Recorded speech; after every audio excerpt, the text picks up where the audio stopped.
the CentreSteer podcast, a podcast by, for, and about Land Rover owners. Welcome to the CentreSteer podcast, podcast number 153 for December of 2025. CentreSteer is a monthly podcast for Land Rover enthusiasts, hobbyists, and owners around the world. I'm John Costage, and joining me, two of the crew, Harold and Morgan, are here. Welcome back, gentlemen. Last time for the year. One more time.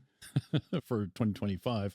Dixon is traveling. He's traveling at high speed on the U.S.-Canada highway somewhere there. It's winter, blowing snow, high winds. And he's blasting across the tundra. And we have a replacement this month. You know him. You love him. The editor of Rovers magazine, Jeff Aronson. Because as another year comes to a close, that means it's time for our annual Fireside chat with Jeff Aronson. Jeff joins us from Vinalhaven off the coast of Maine again. And we cover the rallies and events that took place in North America, JLR's challenges from rebranding to a cyber attack, and the last minute news. What's happening with Gerry McGovern? All that's coming up here on the end of year 2025 CentreSteer podcast. Welcome, Jeff. Thank you very much, Sean. Thanks for having me. And hello to Morgan and to Harold. Hey, Jeff. Got enough logs on the fire for this, Jeff? The wood stove is quite full and kicking out some nice heat, and there's enough wood in the house to restock it.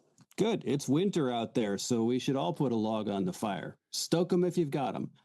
I'm envious. I miss having a wood stove. You're free to come here and both cut wood, split wood.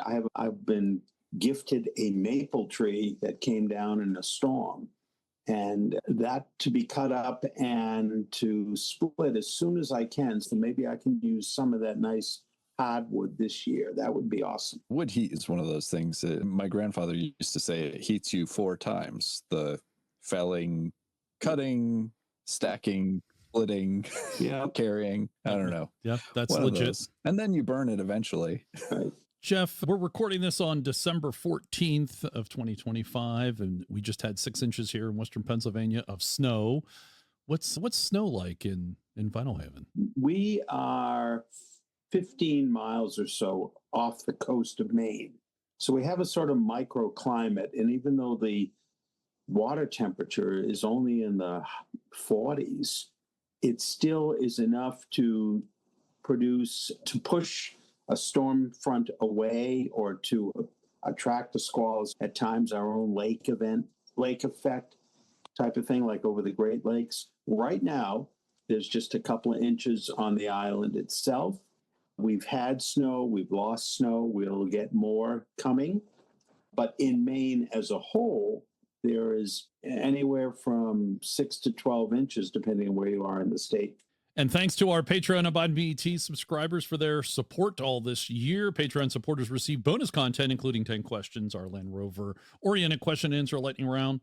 If you're enjoying the podcast, consider directly supporting the podcast through Patreon, Buy Me a Tea, or even sporting a t-shirt or a sticker. Although I have to say, if we have to send anything overseas, it is quite problematic. Our guest last month, 3 men in a Land Rover, Mike ordered some shirts from us, which was very nice of him. I went to ship them, and shipping was $30, maybe $40 American to get over to the UK. And then the postal employee told me it's going to be $110 in fees and something else. It wasn't tariffs, but it was something similar on the UK for Mike to get it from in his post box. So needless to say, we're using the Rover Underground to get him those shirts. Yeah, we're going to have to figure something out. Yeah. Anybody going to England soon that wants to smuggle some shirts for us? I already got it covered. Found someone who's going in January, and Chris Brown is going to take care of that for us. Cool. Taking one for the team, Chris. Thank you. All right, now it's time for the North American events calendar with Dixon. And with Dixon traveling while we record, I guess I'll take on this activity. Coming up most immediately on the club calendar is the Winter Romp. That, I believe, is the 30th romp. And Bruce Fowler has just released the winning logo design. And I believe that's going live for registration probably soon. Hopefully, by the time you hear this, podcast, when it gets released, maybe that'll be up and running. I have no further knowledge. Does anybody else know any deadlines or details? I'm seeing shaking heads, so nope. We'll I will urge, if you're considering attending, which I hope people are who listen to the podcast, it really is quite a fun event, that the host hotel, the Best Western Waterville Grand Hotel, has technically booked at the moment, but there is both a waiting list and there's a fluidity to the room availability in that one.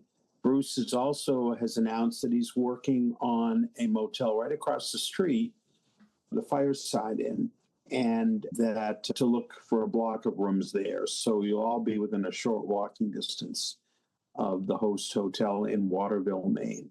So if you are thinking of it, it is certainly worth calling the hotel, identifying yourself as a participant in Winter Romp, and booking a room, even if it's just something you're contemplating.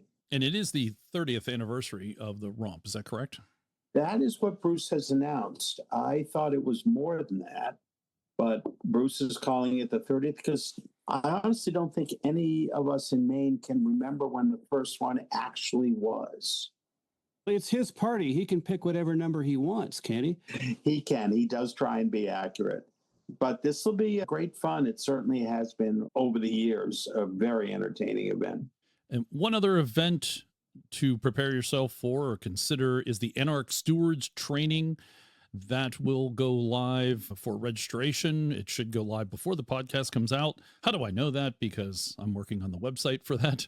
But that will take place April 15th through April 19th in Tularosa, New Mexico. Very similar to last year's stewards training. They've extended it one day, and you are able to fly in and borrow a car, borrow a vehicle, or get teamed up with someone who already has a car there. All that detail will be on the Anarch webpage. For the first month or so, Anarch Club members can register 2 people from their clubs, and then the remaining slots, if there are any, will be opened up to other Anarch clubs. So this is exclusively Anarch Club activity. So if you were thinking that you would like to join into Anarch Stewards Training, go out to Anarch Club and have your club sign up for Anarch. This is one of the things that Anarch does. Started the stewards training. I have a piece of club event news that I think would be very entertaining for you listeners. The Texas Rovers Club has an annual event that they call SCAR, SCARR. And for 2026, it is the weekend of April, I think it's the 13th or 14th through the 19th.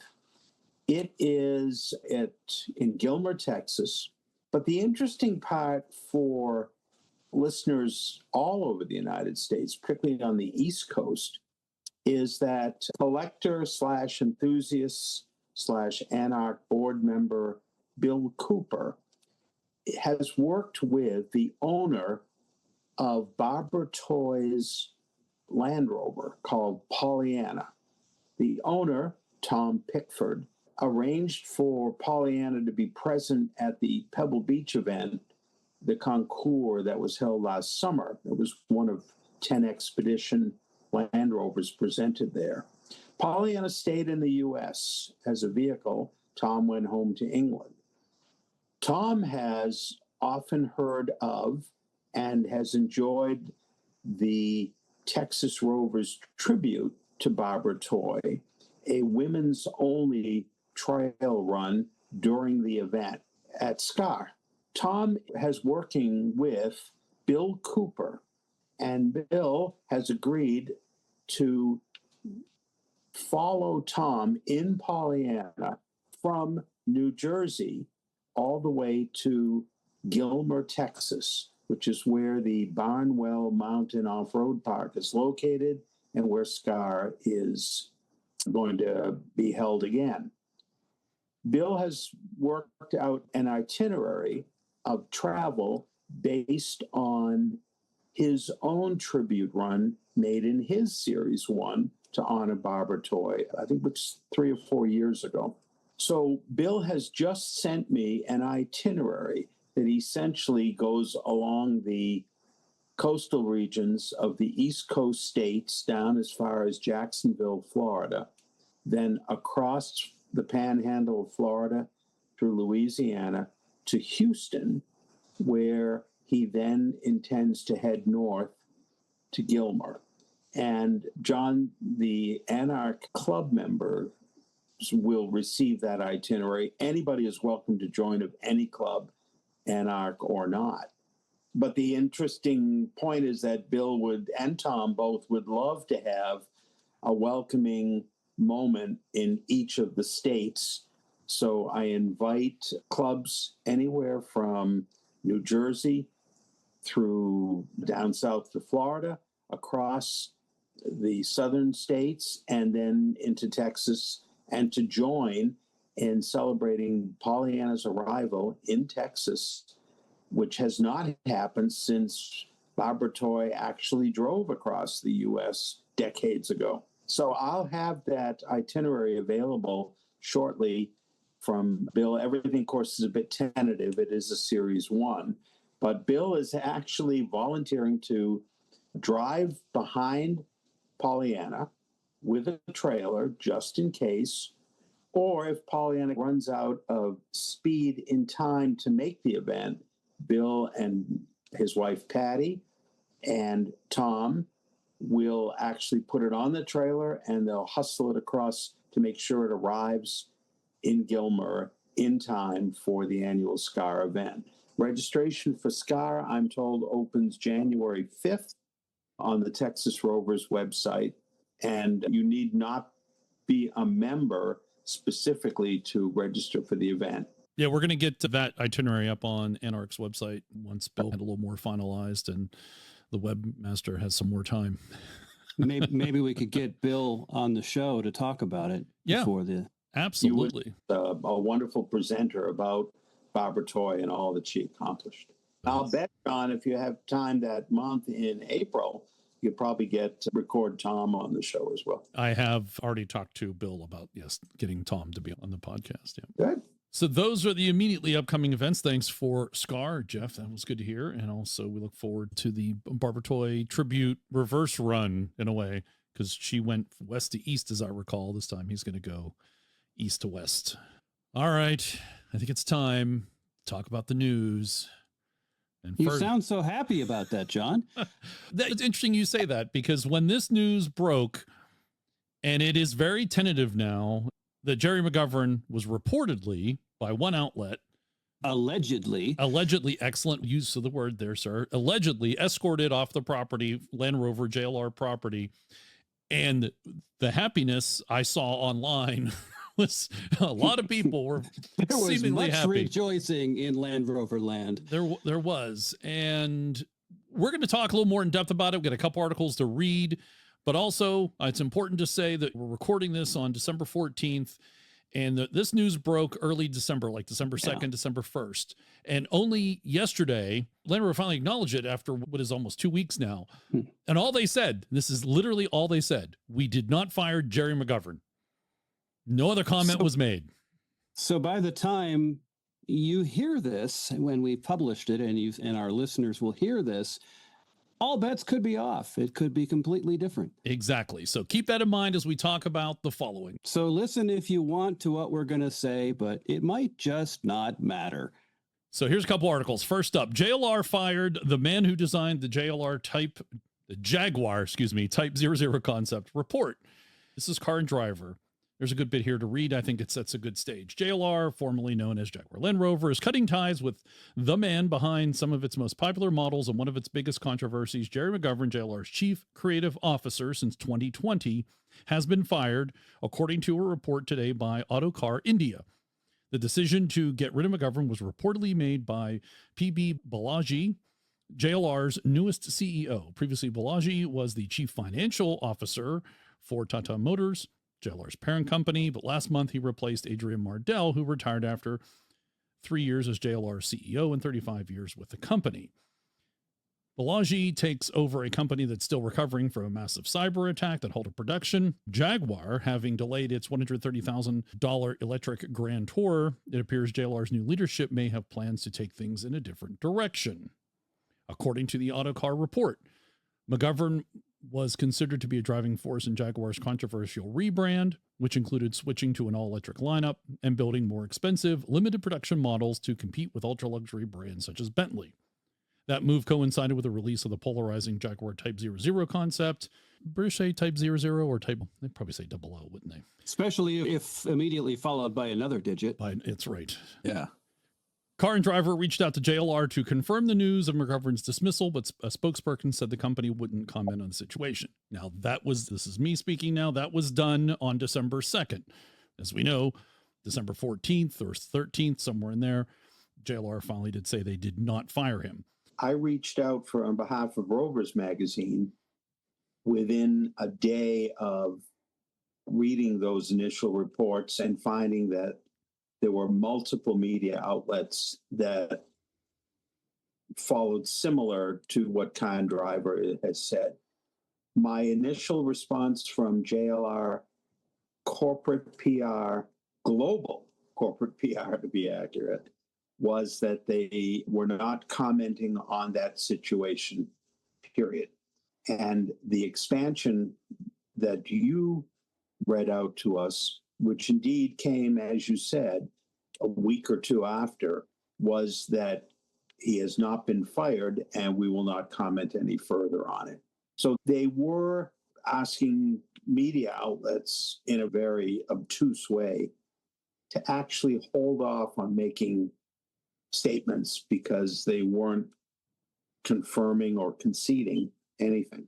I'm going to read the next one from The Guardian because this was a good analysis of the situation. And then maybe we can take into account the denial that they fired him, but yet didn't say anything else as to what his current situation is. So let's look at from The Guardian here. And there's an introduction to this article. Design boss behind new Jaguar leaves JLR weeks after change of CEO. So skipping ahead to Dave Bailey, professor of business economics at University of Birmingham, said the abrupt removal had sent shockwaves through the automotive world. He said it would herald much more than a routine management reshuffle, but rather the symbolic end of an era, and was perhaps a sign that Tata was looking to exert more control. McGovern returned to Land Rover in 2004 after an earlier stint and rose to be in charge of designing its key products, including flagship Range Rover, its best-selling Range Rover Evoque, and several other models. His stewardship included hiring Victoria Beckham as a creative design executive in 2010. In 2017, tensions emerged after Beckham said at the launch of a special VB Evoque, "I've designed a car that I want to drive, a car I think her husband, David, wants to drive." McGovern later said, "She didn't design the car. I've forgotten more than that woman will ever know about car designing. To be a car designer takes years," unquote. McGovern was elevated to the role of JLR's chief creative officer in 2021, giving him oversight of the struggling Jaguar brand as well. McGovern retained the role under Bollorè's successor, Adrian Mardell. Bollorè had scrapped an advanced plan for an electric Jaguar that followed on from previous models, and McGovern was tasked with completely overhauling the brand in an effort to end years of weak sales. The product he came up with was a major departure from previous fairly traditional Jaguars. The Type 00 targeted wealthy, younger, international buyers rather than head-to-head with BMW as another executive saloon car. It featured a larger angular design with no rear window, and the initial concept design was shown in pink and electric blue.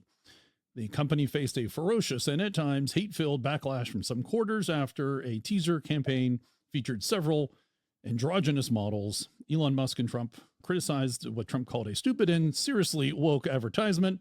McGovern, seen as assertive and sometimes combative by people with whom he has worked, said the car displayed fearless creativity. McGovern's departure raises questions, I should say alleged departure now, questions about how much of the concept car will survive into production, although prototype models were at a fairly advanced stage before the hack disrupted production plans. A person who has driven the car said it would wow drivers. The new electric Range Rover, overseen by McGovern, will also be a crucial car for JLR's transition away from petrol and diesel. The design is nearly identical to the petrol version, but sales are expected to be delayed because of the cyber attack. JLR has initial planned to make the first deliveries by the end of this year. There's some background and table setting for did McGovern get bounced or not, and maybe why. And there's one thing that one of the articles mentioned that I wasn't quite, it wasn't in the forefront of my memory, really, that Gerry was actually quite close with Mr. Tata, who passed. And that was just something I never really paid attention to. And, obviously there has been a changing of the guard at Tata, but also, yeah, it must be interesting for Gerry and both the companies, JLR and Tata, to navigate the change in that area too. It does seem interesting that the new CEO comes in and there's definitely a mood change, it seems. Even if Gerry wasn't escorted out the door, it does seem that something has happened. It could also be some sort of publicity stunt, a distraction machine, if you will, to just get people not thinking about the other problems in the company. Possibly, but it seems to me that something happened between the two of them, whether they had a screaming match or they just had a heated discussion. Maybe there was an ultimatum thrown on the table where you're going to do this X, Y, or Z, or you're out of here. Maybe there was a heated argument, but clearly something happened. Whether he actually was fired or has exited on his own. But with JLR coming in 2 weeks later and this is the actual quote from their statement, "It is untrue that we have terminated Gerry McGovern's employment, and we do not intend to further comment on speculative stories," unquote. They said on December 12th. Clearly there's something going on that they don't want to talk about. I don't think this was a case of Autocar India just seeing a name that was close to Gerry McGovern as having been escorted out by security and running a story on it. But often there are these situations where people really need to think on the options that have been laid out as boards and CEOs change and stuff like that. So it may just be a situation where both sides are thinking about how they want to proceed. It's clearly financial, because that's usually what all these things boil down to. And that would track with the new CEO being from the finance side of things. Yeah, I'd like to offer some thoughts based on my experiences. To piggyback for a moment, Adrian Mardell, who had been with Land Rover for 30 plus years and left a little earlier than anticipated in his role as CEO, also came out of the financial side of it. You're absolutely right. The current CEO of Jaguar Land Rover does come out of the financial side, and he comes out of the financial side for the parent company.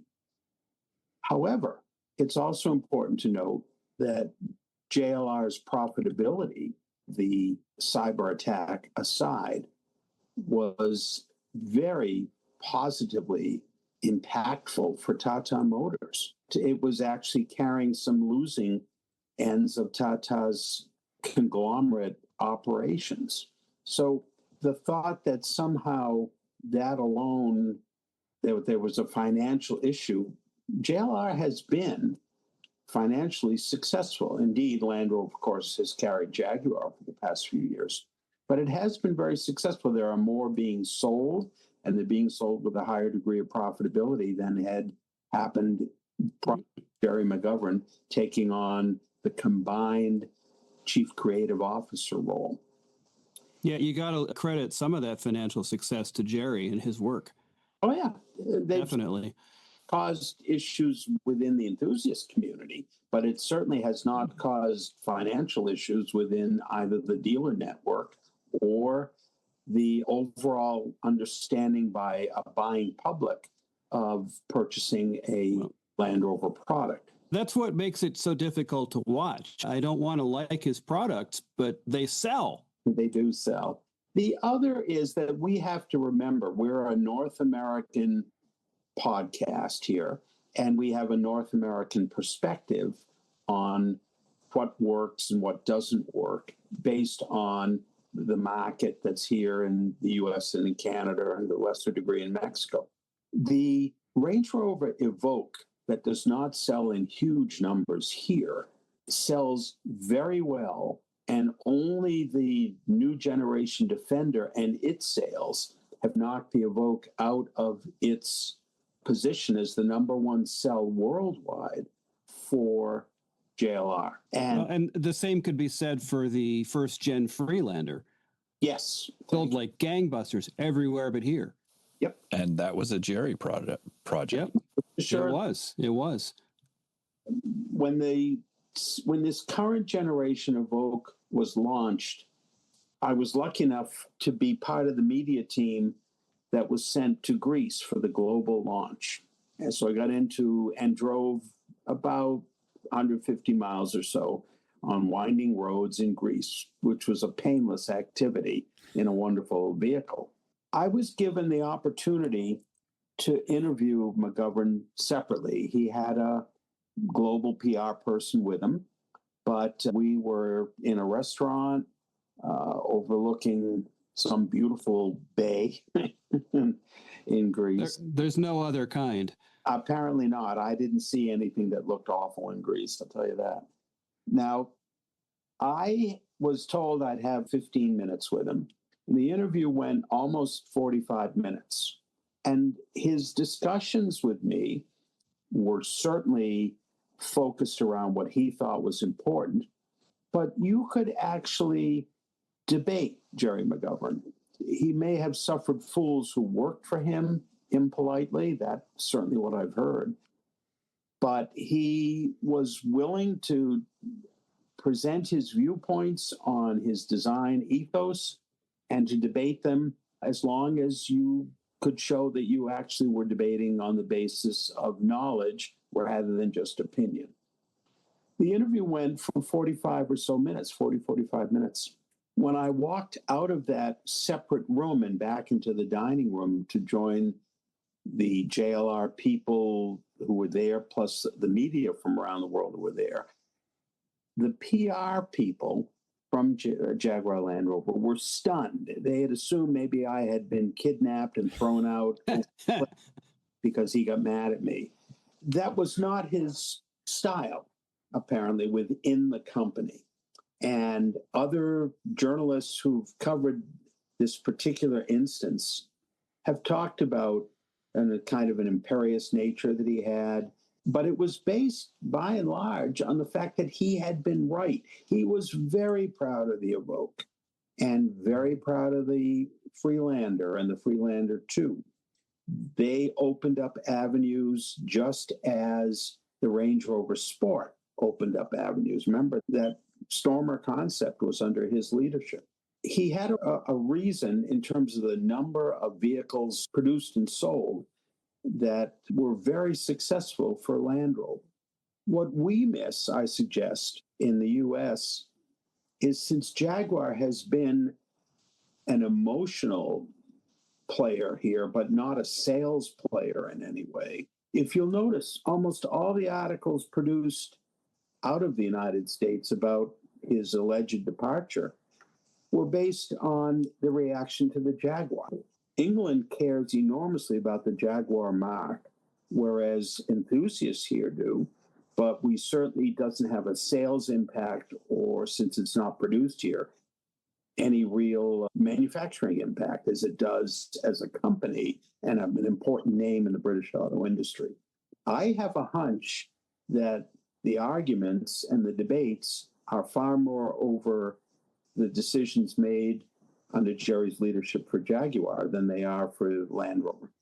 Yeah, that's where my mind has gone as well, because I also feel that we have a perspective on it from the US, but I can't imagine what the perspective on it, even from somebody working within Tata, is of Jaguar in India. It can't have even as much of a presence as we have here. But regardless of that, just looking at the numbers, there's lots and lots of successful products that Gerry's produced for Land Rover, and they're doing well. But Jag has 0 products right now. Nothing. It's like there's a name on the wall, but there's nobody home. And sales have been so poor for so long. Non-existent now, but poor before that. That there's not been as memorable a product from them. Well, that has been going on for a long time. It has. Back when Ford owned them, Jaguar needed some help and assistance, and it was getting a little bit from Ford, but it never really got its footing back. Ford did some amazing things for Jag in the background. They installed systems. They gave them an engine platform. They did lots of stuff, but it was not enough. Yeah, that's exactly it. It's not enough. And I would argue that if Ford kept Jaguar a little bit longer, they might have done something with it. And they had done the synergy thing between Ford and Land Rover as well, which was good for both companies, really. But now Gerry is stepping into this role as chief creative for both companies. That's great, but what has he done for Jag? And I think maybe that's the conflict, because he's now in charge of the design for Jag, and there's still no product. And it seems to have stalled. Yeah, exactly. Part of the stalling is that the United States or the North American market for high-priced automobiles is critical for all the manufacturers against which Jaguar is ostensibly marketing its products. So both Rolls-Royce, Bentley, the supercars, Ferrari will all say that the numbers in the U.S., which are small by U.S. standards, but critical for those companies, we as a market have suddenly decided we are not interested in electric vehicles. And here you have an all-electric product. And you have a conflict with the European Union and the UK markets, which are very important to Jaguar. Both are weakening a little bit, but still have impositions of restrictions on the sale of internal combustion engines, which are much stricter and much quicker to change than anything in the U.S. And it has to be said that the tariffs that the U.S. has placed on external production is also will have an impact on that. Even if you can afford a $150,000 car, there's still a tariff being attached to that is, I can't say over time, that's got a significant chunk of money that is going to affect the sales. Yeah, and the UK and Europe have alternative transportation infrastructure that is very solid and very reliable and very accessible, whereas here we do not have that. And we've actually built up a really excellent electric charging infrastructure. However, I have a few friends with all electric vehicles who travel up and down most of New England, some the East Coast. The last few years, there has been a lot of competition and new companies providing charging infrastructure, which has been very unreliable and confusing to the end users, which has made that much more difficult. That was an attempt to increase competition and get that infrastructure built out. Right. And it seems that we've turned our back on that now in the last 9 months. Agreed. Yeah, no, that has been a big change, but I think it's one of those things where we were walking a fine line already on trying to convince Americans and Canadians that electric was a viable option, and our infrastructure is around cars and long travel via vehicles.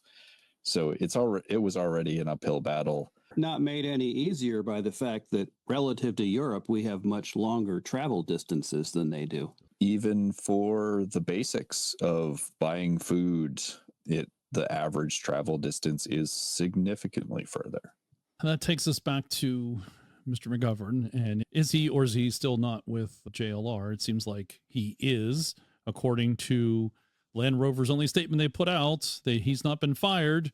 But they also didn't say whether he's still with the company or not, or if he's planning an exit, or if he's taking a leave of absence. The question is not just, is he or isn't he still with the company? It's also one of, will he or won't he be by the time our listeners hear this? I would just like to remind all of us, I believe I'm correct that we all work for relatively small operations or self-employment.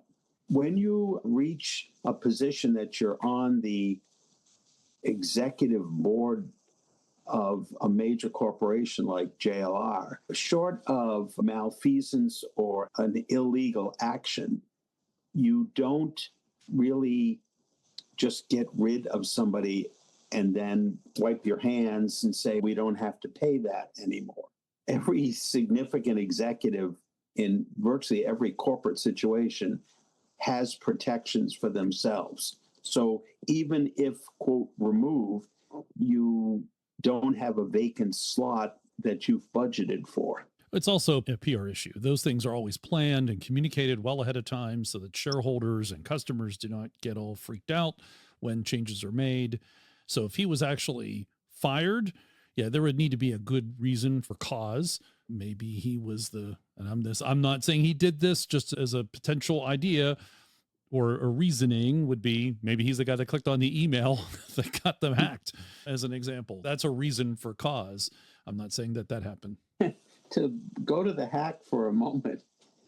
Yeah, because we haven't talked about that enough. I would just remind us all, the company hired to provide security IT services for JLR was Tata Consultancy. Oh, yeah. Oh, yeah. We talk about that quite a bit. We know. Yeah. Yes. It's We're aware. in-house security, and they suck. They did, that's for sure. But whoever provided it for Marks and Spencer apparently also did a poor job because that major retail chain went out. As someone who works in the cybersecurity industry, let me do a little bit of level setting for you. As we say in the field, it's not a matter of if you will get hacked. It's a matter of when. When and how bad will it be? Because it's a continuous assault on your systems, and it's only a matter of time before they get in some manner. So it's just, how big is the attack going to be? How much is it going to spread? And that's the thing that if Dixon were here, he would go on about, because it sounded like when that hack happened, it spread very quickly and took a lot of systems down. So there was not a lot of separation between the systems. But anyway, so just a little bit of a defense for the cybersecurity industry here. It's similar to a car getting broken into, or your house getting broken into. There's always attempts being made, and it's almost impossible to stop and block them. Got it. There's always somebody peeking in the windows, lifting door handles, Yes. looking for bricks laying on the ground nearby, Bringing their own bricks. bringing their own bricks. Yeah, exactly. Let's get back to McGovern. Found another article, and this article is from Motor Illustrated, happened on December 5th. This came out, but this was, I thought, an excellent kind of history of Gerry's career. And I'm not going to read the whole thing, but I'm going to read some relevant parts that I thought were relevant and interesting. So there's still a good bit. It's entitled Gerry McGovern, More Than Just a Designer Fired by Jaguar Land Rover. Again, allegedly. But here we go. So if you will, we're going to take a look at some of the creations to remember his successes. This is what the article is saying. Rest assured, we'll also highlight his less successful ones. He was born in Coventry, England in 1956, recruited at age 16 by Roy Axe, the design director of Chrysler's British division. The latter would have a significant influence on his work. He also went so far as to finance his studies and have him work in the company's design studio alongside professionals of the time. As far as for his personal influences, Gerry McGovern became an advocate of modernism, a movement that promotes clean aesthetics. This design approach was used to rebuild the city of Coventry, which the Germans had razed during World War II, so much so that a verb exists today to symbolize total destruction, to coventrate. It goes to show that a person's influence always traces back to their origins. Gerry McGovern was also influenced by another man, Ratan Tata, the late chairman of Tata Motors and the Tata Group, with whom he was very close. Tata's death in 2024 indirectly contributed to McGovern's dismissal. This is what this article said December 5th, just to keep that in mind. In 1982, Gerry McGovern joined his mentor Roy Axe at the Austin Rover Group. He would then have the opportunity to design his first important vehicle, the MG EXE concept car, with spectacular lines, as you can see in this photo. And I'm going to skip ahead to relevant Land Rover stuff. While Gerry McGovern initially designed cars, it was with the Land Rover's SUVs that he would establish himself in the selected world of automotive designers. His first important creation was the Freelander, launched in 1997. It remained in the lineup for nearly 20 years. Yes, 20 years. Let's remember that in 2007, the model changed the name in North America to adopt the LR2 designation. Because of, as we know, bad reliability. We have the Freelander here, but its availability was more limited. The model was also the best-selling compact SUV in Europe for a 7-year span. Gerry McGovern would also be responsible for the redesign of the Range Rover, the big one, in 2002, and also designed the current iteration. What we noticed throughout the model's evolution was the appearance of cleaner lines, once again related to the creator's influences. Without a doubt, Gerry McGovern's masterpiece was the Range Rover Evoque, launched in 2011 for the 2012 model year. Remember that the impact of this SUV when it arrived in the market, its design set trends, and its sales were excellent during its first years on the market.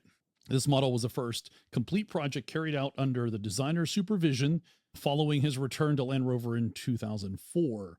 He had briefly spent time at Lincoln, which he had time to design a concept.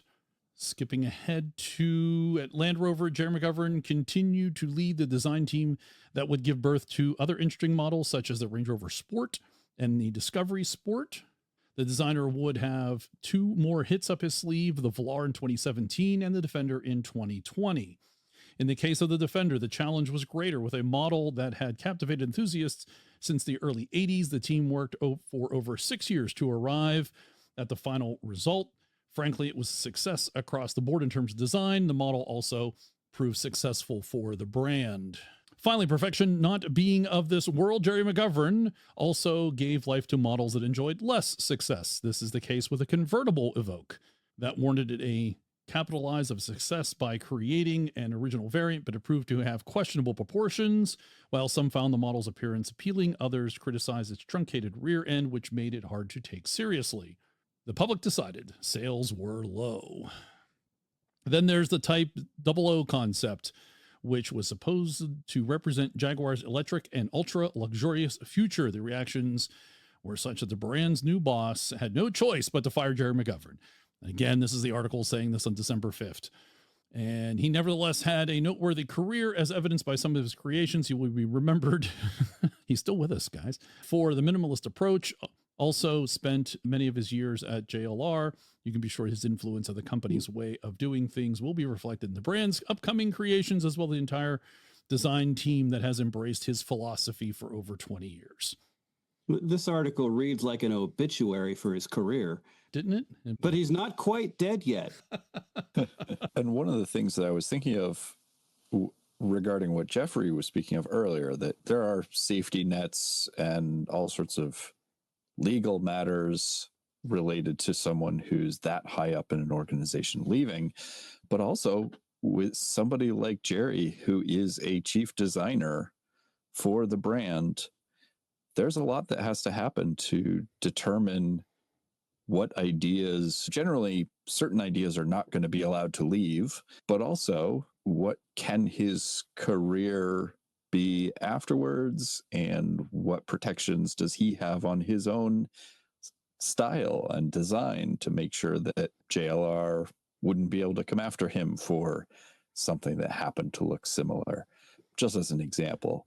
And along those lines, I read it somewhere that one of the rumors, I mean, they're all rumors now because apparently none of this may or may not be true, is that he could easily land and had been pursued already by some Chinese companies to lend some credibility to the design of their products. And since the Chinese are notoriously good at copying Land Rover designs and getting away with it, it might be a place for him. I guess we're starting a Gerry McGovern watch now on the podcast. As he is allegedly with or without. Oh, is it Schrodinger's designer? Is he with the company or not? Did I use that term right? Actually, if he was Schrodinger's designer, he is simultaneously working for the company and not working for the company. And the only way to be sure is to kill him. And on that note, we're going to move on to other news.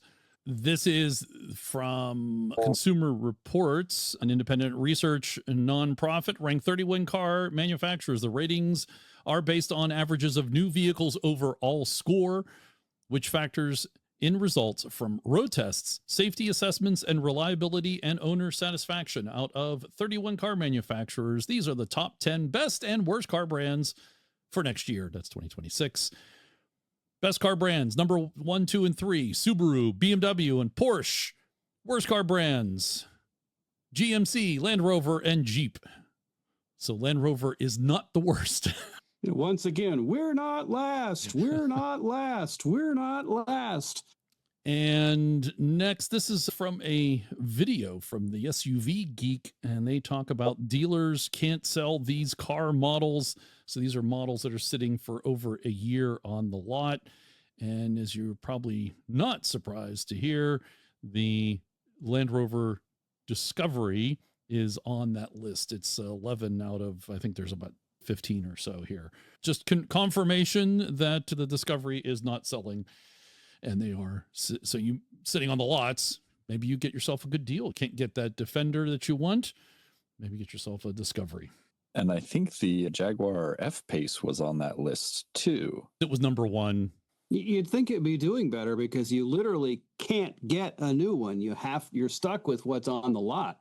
All right. Next is from Wired magazine. This is entitled "The Instagram Fueled Boom in Copycat Vintage Car Body Shells."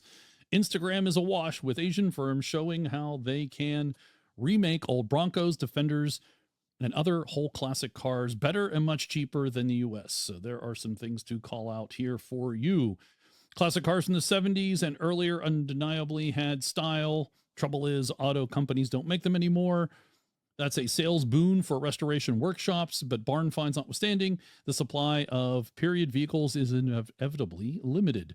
But the scarcity has resulted in opportunity for an Indonesian firm, which is an illegal gray area, handcrafts drop-dead gorgeous copies of a 1950s Mercedes 300 SL Gullwing and other legendary sports cars.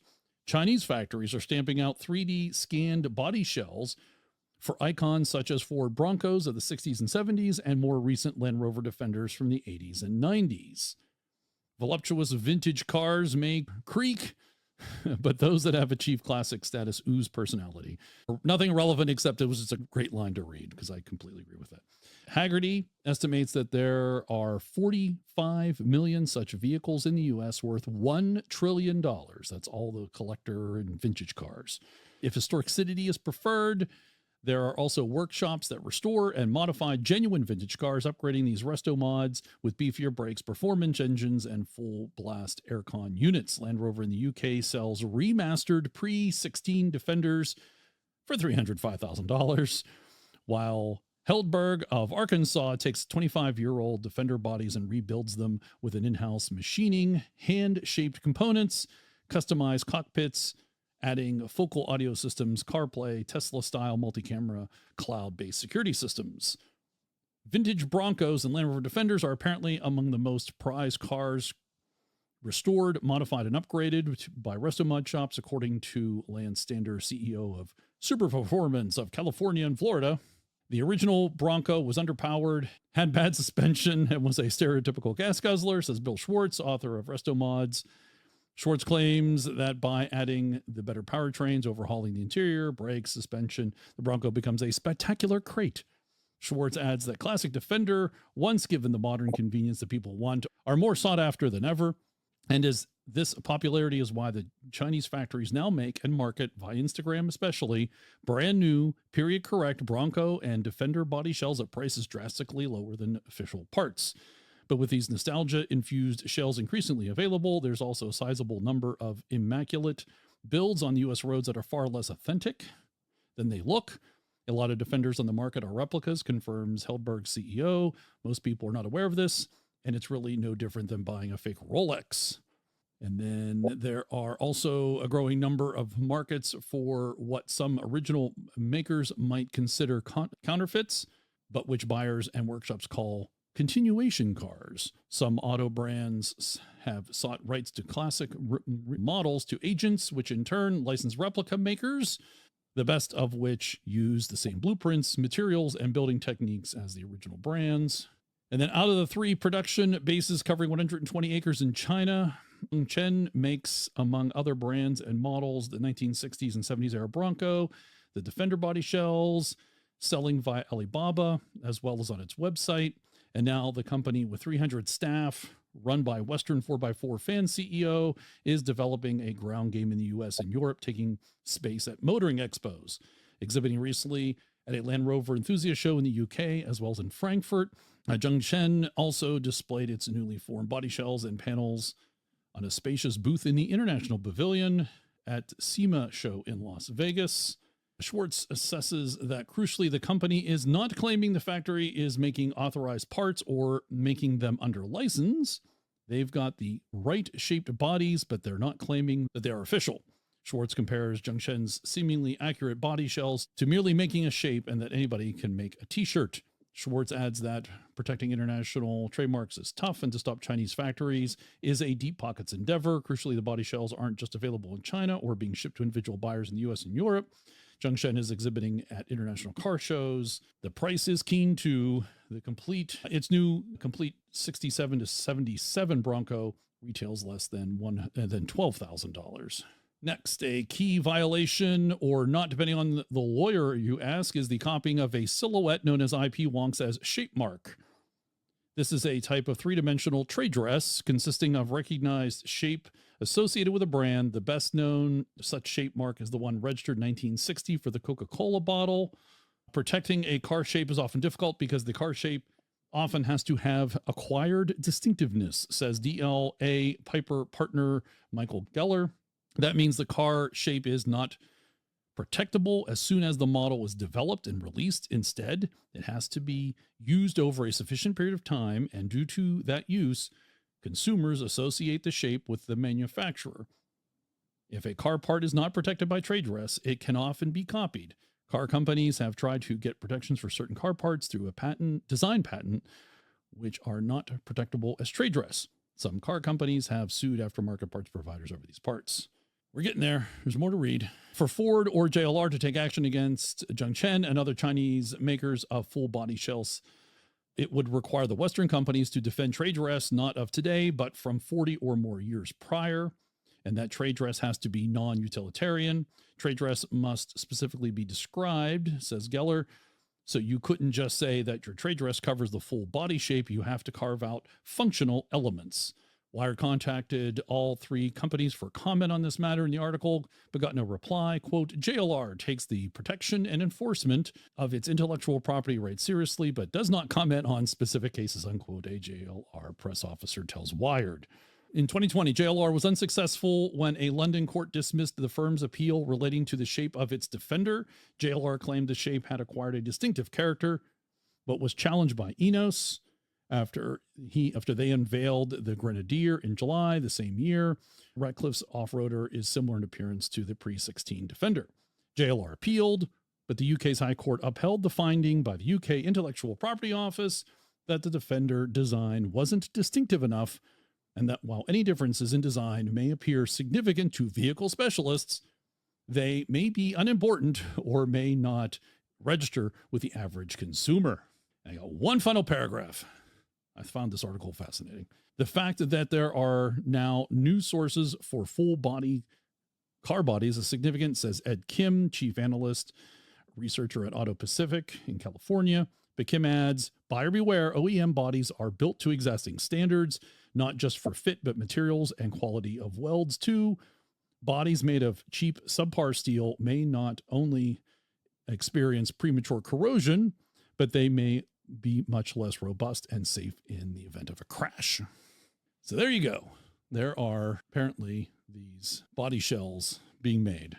Somebody needs to buy one of these and send it to me. Let me look at it and figure out what's different about it. It's an interesting idea, but what I'm getting from this is that it may look the same, but it's probably not put together the same. So you'd better buy everything from one place because you're probably not going to be able to bolt genuine doors onto the aftermarket body shell. But can you bolt genuine doors onto the genuine body shell now? It takes some work, but it may be impossible with these. Fair. Right. Fair. Yeah. Now, at the same time, nobody has been making these panels for quite some time, at least for the earlier Defenders. It's probably extra. So the feels more appropriate. The difference there is that most of the panels still are available, but a lot of them are third party or aftermarket. But when you're dealing with one panel, you can work with that to make it fit the body shell. But when you're buying a whole body shell that's assembled, you're stuck with it. Yeah, and I think that's the interesting part of this is it feels right now, and for some time for series Land Rovers, Defenders, that there have been third-party manufacturers making skins, chassis, things like that, but they tend to be smaller runs and maybe going for accuracy in some ways. But as we just joked, the accuracy was not necessarily ever there on the Defender. And the reason they stopped producing the Defender was because it was so hard to manufacture. They were hand-built. They were hand-built. Right. And no one was buying them. So it's an area that is, at least I feel, for the Defender compared to some of the other models. The Defender ran up through to 2016, but most of the models that are being restored quite a bit older, and there is a market for those panels, whereas the vast majority of those were probably sold to the UK. There was a lot of rest of world sales for the Defender. It's still a much smaller market than some of the other models, and it's one where someone who can figure out how to produce these panels cheaper and faster, it's easy for them to jump in. Aside from the old pros who have been doing Land Rover restorations for a long time and know how to align doors and bulkheads and stuff like that. Yeah, that's why they buy third parties, because they know the originals. They're still generally buying the third party, right? But now there's a place where you can get the whole body kit at once in one shipment. It makes sense. And to me, it makes more sense for Defenders than some of the others. And at least with the Defenders, it sounds like these are not knockoffs that you're buying a full Defender. No, it's not a Defender knockoff. New Defender. That's true. Yeah. Right. Yeah. It's just a body shell. And it sounds like it's still made out of metal. The question is are the parts that were steel still steel, and are the parts that were aluminum still aluminum? And what grade of metal are they? Yeah, it's hard. It'd be hard to prep the steel any worse than the factory did, but they could make it out of thinner metal so it wouldn't last as long. Yeah, and it would be harder to automate and make welds less consistent than they were from the factory. Because they were done by hand. A random number generator that feeds into the X and Y steppers would get the job done. All right, let's move on. And this is a point of privilege because we're a Western PA-based podcast. This is something that's taking place here in my own county. Work begins on high-speed autonomous vehicle testing ground in Westmoreland County. A test ground for autonomous cars, trucks, and other motor vehicles is nearly ready to open in Westmoreland County. Construction has begun on Penn Start, a research facility with a 2-mile test track for autonomous technology and first responder training. The $30 million first phase of the project includes an oval long enough for autonomous vehicles to reach highway speeds and includes space inside the track for off-road vehicles to test out various outdoor scenarios. It's also a place to train first responders on how to handle traffic incidents, including how to handle various crashes involving autonomous and electric vehicles in a controlled environment. And it's on a site that was formerly used by Volkswagen to build cars in this country. And before that, it was developed by Chrysler. Although I don't think Chrysler ever built anything there. No, but they own the... They built the factory and they had the land, but then their downturn in the 70s, they pulled out. Honestly, I think it's a really great idea to pair first responder training with this type of facility, because when I first was reading Why? headline Autonomous and stuff. vehicles don't crash. It's one of those things where I was like looking at the photo, reading the headline and the subheading and going, wow, that would be a pain of a facility to get first responders into if every time something went wrong. And then I read a little further and was like, oh, okay, yeah, no, that's actually perfect. And truthfully, for electric vehicles, we need more first responder training. Oh, definitely. I think we need more police training too, because I was just heard on the news where an autonomous vehicle drove right through the middle of a police standoff. Oh, wow. Because the police hadn't thought to block the road just in case, because nobody thought that could happen, but it did. Learning curve. I feel like human drivers would do that too. Yeah. Attention. Yeah. Oh, yeah. The assumption is that human drivers would see the flashing lights, which apparently the autonomous vehicle didn't. So well, it's not been programmed to recognize, probably. Maybe not. But so the police need to learn things like putting a barricade up. They need to revise their procedures if we're going to have more autonomous vehicles on the road. So maybe this facility would help them too. And truthfully, I'm not even clear how a police officer would pull over an autonomous vehicle. In fact, the liability issue for autonomous vehicles is still unsettled. There's a lot of changes coming as a result of that. All right, let's move on to actual Land Rover news. This is the 2027 Range Rover Sport SV facelift adopts dual exit central exhaust system. The spiciest Range Rover Sport of them all is getting a much deserved refresh in the latter half of 2026, making the new Camry 2027 model for the U.S. market, alleged to be called SVR instead of SV. The BMW-powered Thriller has been spotted testing alongside its pre-facelift sibling at Nürburgring. Up front, we can see that JLR has opted for a slightly different setup on the front bumpers, lower intake, a more pronounced lip spoiler is featured as well, along with Michelin high-performance rubber, lightweight alloy wheels, yellow calipers for the brakes, previously spied pushing hard on the Nordschleife. The facelift also stands out from the current model by means of a central exhaust system with twin outlets. Based on its look at me integration, there is no space for a tow bar.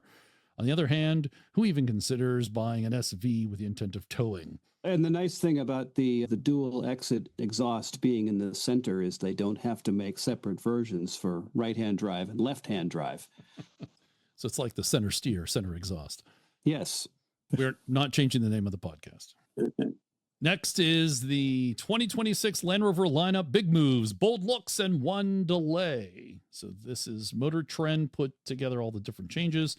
Looks like we're going to have to wait a bit longer for the long-promised Range Rover Electric after a rocky 2025. Land Rover is still committed to rolling out EVs across its lineup by 2030, phasing out combustion engines by 2036. But its first electric Rover has been pushed to early 2026.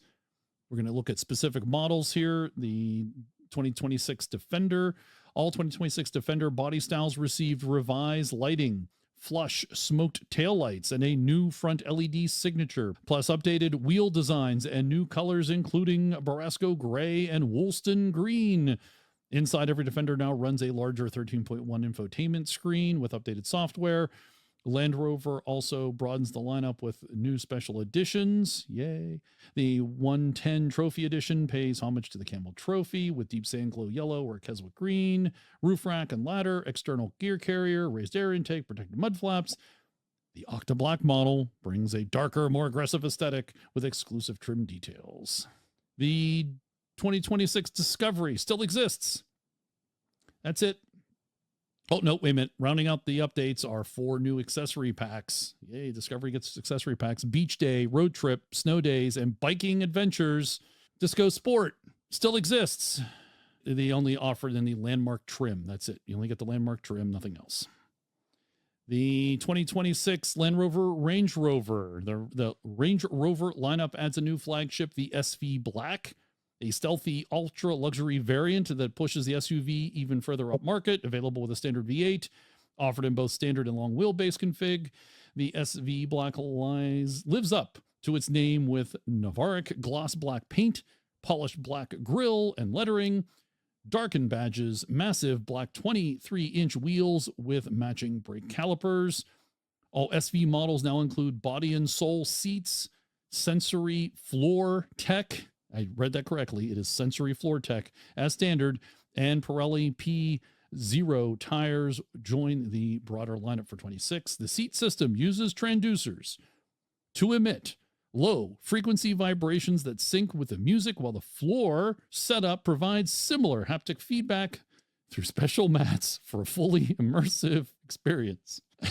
Can you still drive with all that stuff going on? Like, what is it, massaging your foot? Is that what it's supposed to be doing?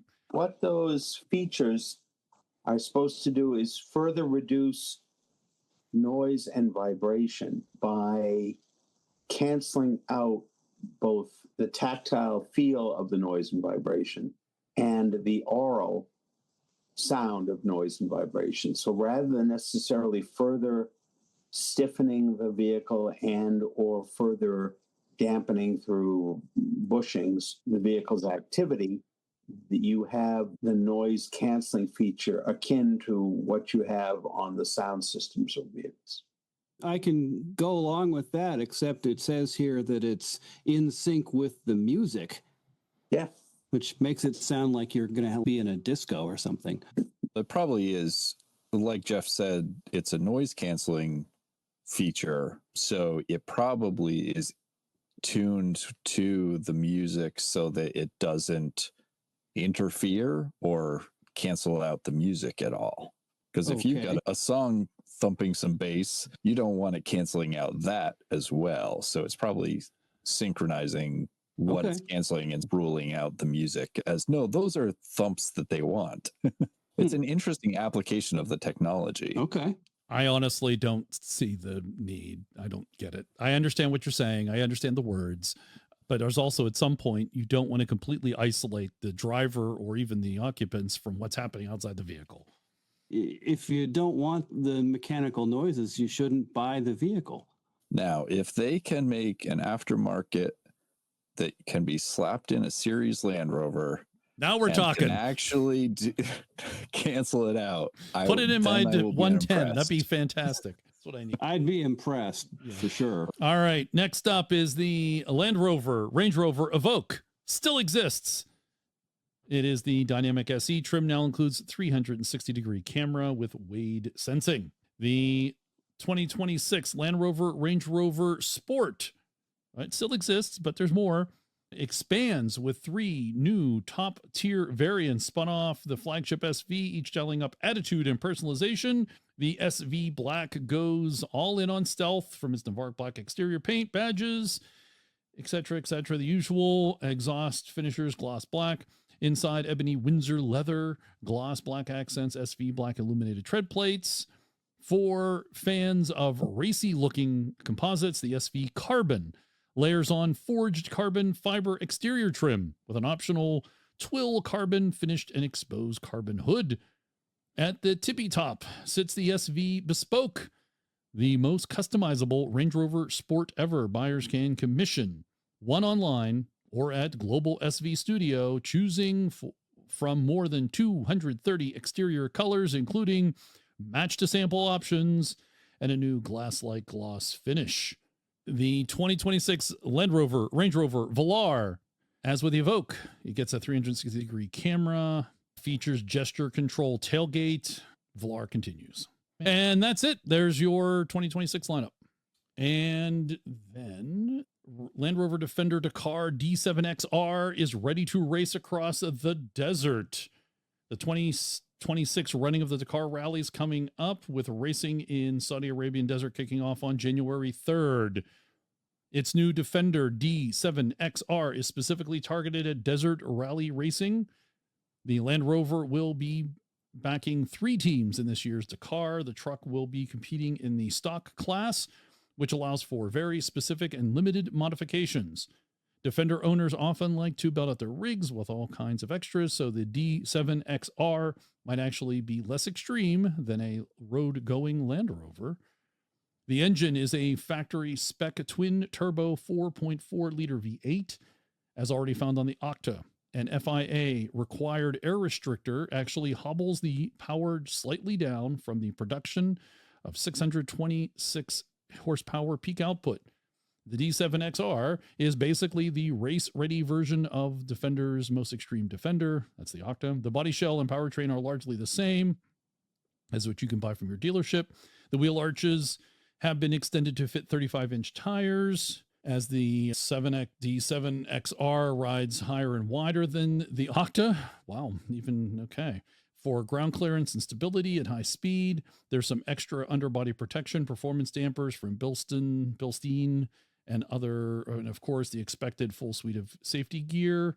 If you're thinking, hang on, changing out suspension components seems pretty far from stock, let's point out that the Defender has to carry far more weight than a production spec truck ever would. Given the long distances traveled at high engine load in Dakar racing, the D7XR will be fitted with an absolutely colossal fuel tank. It can hold over 145 gallons of gasoline, more than 6 times the Octa. Filled to the brim, that's personally close to a half ton of fuel. There are also a host of modifications for additional cooling, including for the crew. Probably the coolest additional feature is the new flight mode. Programmed by Land Rover's Defender Rally team, Land Rover doesn't break down the specs here, but essentially, the mode automatically adjusts engine torque to ensure the smoothest transitions from sand to air to sand again.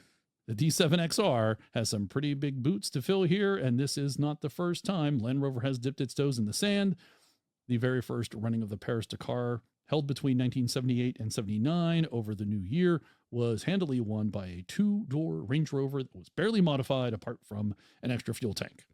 There's your Defender Dakar D7XR. This is the model that I want. When is this going to come to the market? Although I will say the Octa button, really not necessary in the sand. So it's good to hear that's presumably being replaced by the flight mode. Flight mode. Yeah, flight mode, it reminds me of the powerboat racing where you've got a guy that's driving the boat and another guy that's just operating the throttles. And every time the boat comes up out of the water, it's his job to close the throttle and then get it open again immediately as soon as the prop is in the water. I had the opportunity to interview Sarah Price, one of the 3 drivers that will be running this prototype.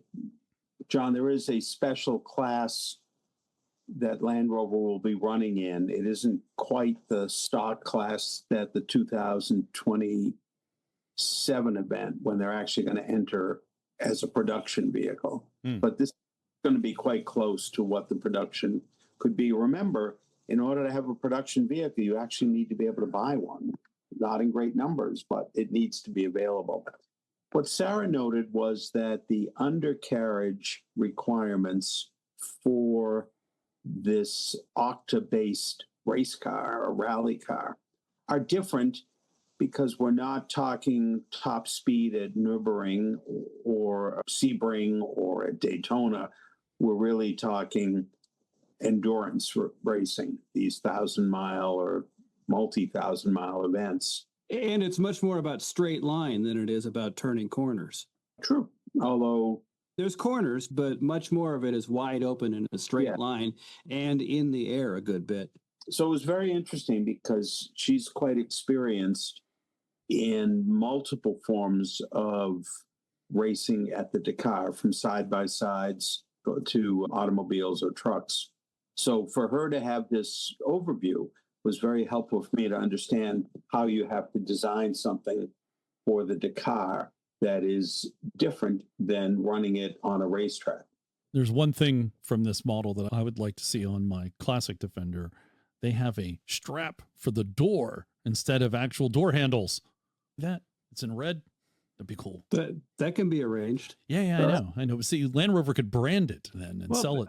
But I've seen guys with the legacy Defenders remove that hard plastic handle and put a webbing strap in its place. So that can be done. Like having an old MGA. There you go. All right, so that is the Dakar. Let's move on to the Range Rover SV Black arrives as Land Rover's stealthiest flagship yet. It is priced at $238,000, and I'm not going to read anything out of the article except to tell you that it is all black, except for the lights. I don't understand why the LED lights should be in black. Yeah, I'm calling that color scheme liquid tar. Coal. It just looks like it's been dipped. Yes. Everything on it is shiny, wet, and black. And next is from New Zealand, the 2026 Land Rover Defender First Drive. All the dirt on the new lights. I'll read you some bits from this. Partly it's fun because we get to see what they do in New Zealand. So they start with this is the 2026 model, and it says, can't see much change, to be honest, us either, but get your specs on because there are new headlights and taillights, some basic shapes, but darker, smoother surrounds and more organic LED light signatures. You'll notice the rear lamps more because the slightly fussy faux grille above and below the main lights are gone, replaced by smooth surface. The Land Rover badge on the new gloss black grille also has Dawn Dark, while there's a new textured pattern on the bonnet. Inside, the infotainment has been upped to 11.3, with the center console offers more variety of storage options. Driver attention monitor can now be added as an option. It monitors the driver's face and warns of distraction, although it can be adjusted and disabled. Despite the economic headwinds, Defenders continue to be one of New Zealand's automotive success stories, says Jaguar Land Rover New Zealand General Manager Ben Montgomery. And what's it like to drive? This is the cool part of what they're doing in New Zealand. Customer experiences are a key part of Land Rover proposition in New Zealand. There's brand dealers have run over 40 regional adventure type drives this year alone. And Montgomery says head office is bringing back the Defender Journey program. It's a 2 to 3 day tour, normally in the South Island, to areas you wouldn't normally have access to. With the professional team at Downforce Driver Training, you get to drive on and off-road in a very special environment and make most of New Zealand. That's what they do down in New Zealand. It's the usual Defender review, of course, but that's what's happening in New Zealand. Next is the Land Rover's new classic Defender options borrow from its most hardcore off-roader. So along with sourcing approved examples of heritage vehicles, Jaguar Land Rover Classic continues to offer Defender 90s and 110s that are not only fully restored, but also built to order. There's even a convenient online customizer. Now you can get said colorways on a classic V8 Defender 90 or 110 in addition to the Petra Copper and Faro Green. This means the Land Rover is also offering Sargasso Blue, Narvik Black, and Patagonia White in keeping with the fancy new paint. Land Rover is also treating its classic Defender to an interior upgrades in the form of the Octa's Ultra Fabrics upholstery. As with the exterior, it will also be available in corresponding colors for khaki green, light cloud, and lunar. There's the option of burnt sienna and ebony leather too. Each build is based on a donor vehicle produced from 2012 to 2016, fully restored, re-engineered, and overhauled with a 400 horsepower, 5-liter V8 under the hood in place of the 2.2-liter diesel. Moreover, Land Rover builds all classic Defender commissions with an 8-speed ZF automatic transmission for smoother shifting and improved power delivery. Grumble, grumble. Coupled with a revised steering system, an upgraded suspension system with custom springs, dampeners, anti-roll bars, as well as some 4-piston brakes front and rear, it makes for quite the modernization effort. So that is your Defender Classic or Land Rover Classic Octa version of the Classic Defender, not available in the U.S. Now, you say Octa version. All you're getting is pieces of the Octa interior. You're not getting any of the good mechanical and performance bits from the Octa. Or the airbags and the 60 air suspension system. None of that. But you're getting a V8 engine. Yeah, but you would get that anyway, the Works V8. You're only getting a 400 horsepower V8, not the 626 of the Octa. That's enough for a Defender of that era. It's more than the Defender has any business having. That's valid and very valid. And there's a reason why they are only picking 2012 to 2016 model year vendors, donors for that. Yeah, it's the strongest one they have. And finally in the news, oldest search and rescue Land Rover on final tour. This is from the BBC. The oldest Land Rover to be used within Mountain Rescue England and Wales is going on a final tour before being replaced. Ada, as the vehicle is known by volunteers, has been in service on Dartmoor for 16 years, having previously been used by the Langdale Ambleside Mountain Rescue Team since 1993. The vehicle has been deployed to more than 400 callouts and has been used during the 10 Tours Challenge events since 2008. Speaking to BBC Radio, Matt Holland from the North Dartmoor Search and Rescue Team said the best word to describe the Land Rover was a beast. She has attended the disposal and evacuation of 2 World War II devices in Exeter and Plymouth as well. Recently, he added it would be a sad day and farewell to Ada, and explained she had helped save many lives in her years of service. The Land Rover was named after Ada Hillard, a benefactor of several Lake District teams and charities who donated the funds to Langsdale Ambleside Mountain Rescue Team in 1993 to purchase the vehicle. Sounds like they need to enter in the Defender Service Awards to get a new one. Except they don't do that in the UK. They only do that here in the US. They have other programs in the UK, but you're right. As a general multi-category and the mechanism to select the winners, that's unique to the US and Canada. So well done to Ada. I'm looking at the picture here, and if I really had to have a white Defender and keep it white, I would do the fluorescent orange checkerboard down the side, because at least it's less white. And on that note, that is the news for December of 2025, at least up and through December 14th.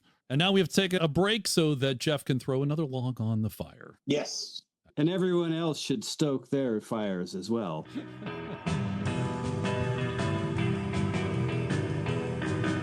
Jeff has thrown another log on to his fireplace, and so we're back.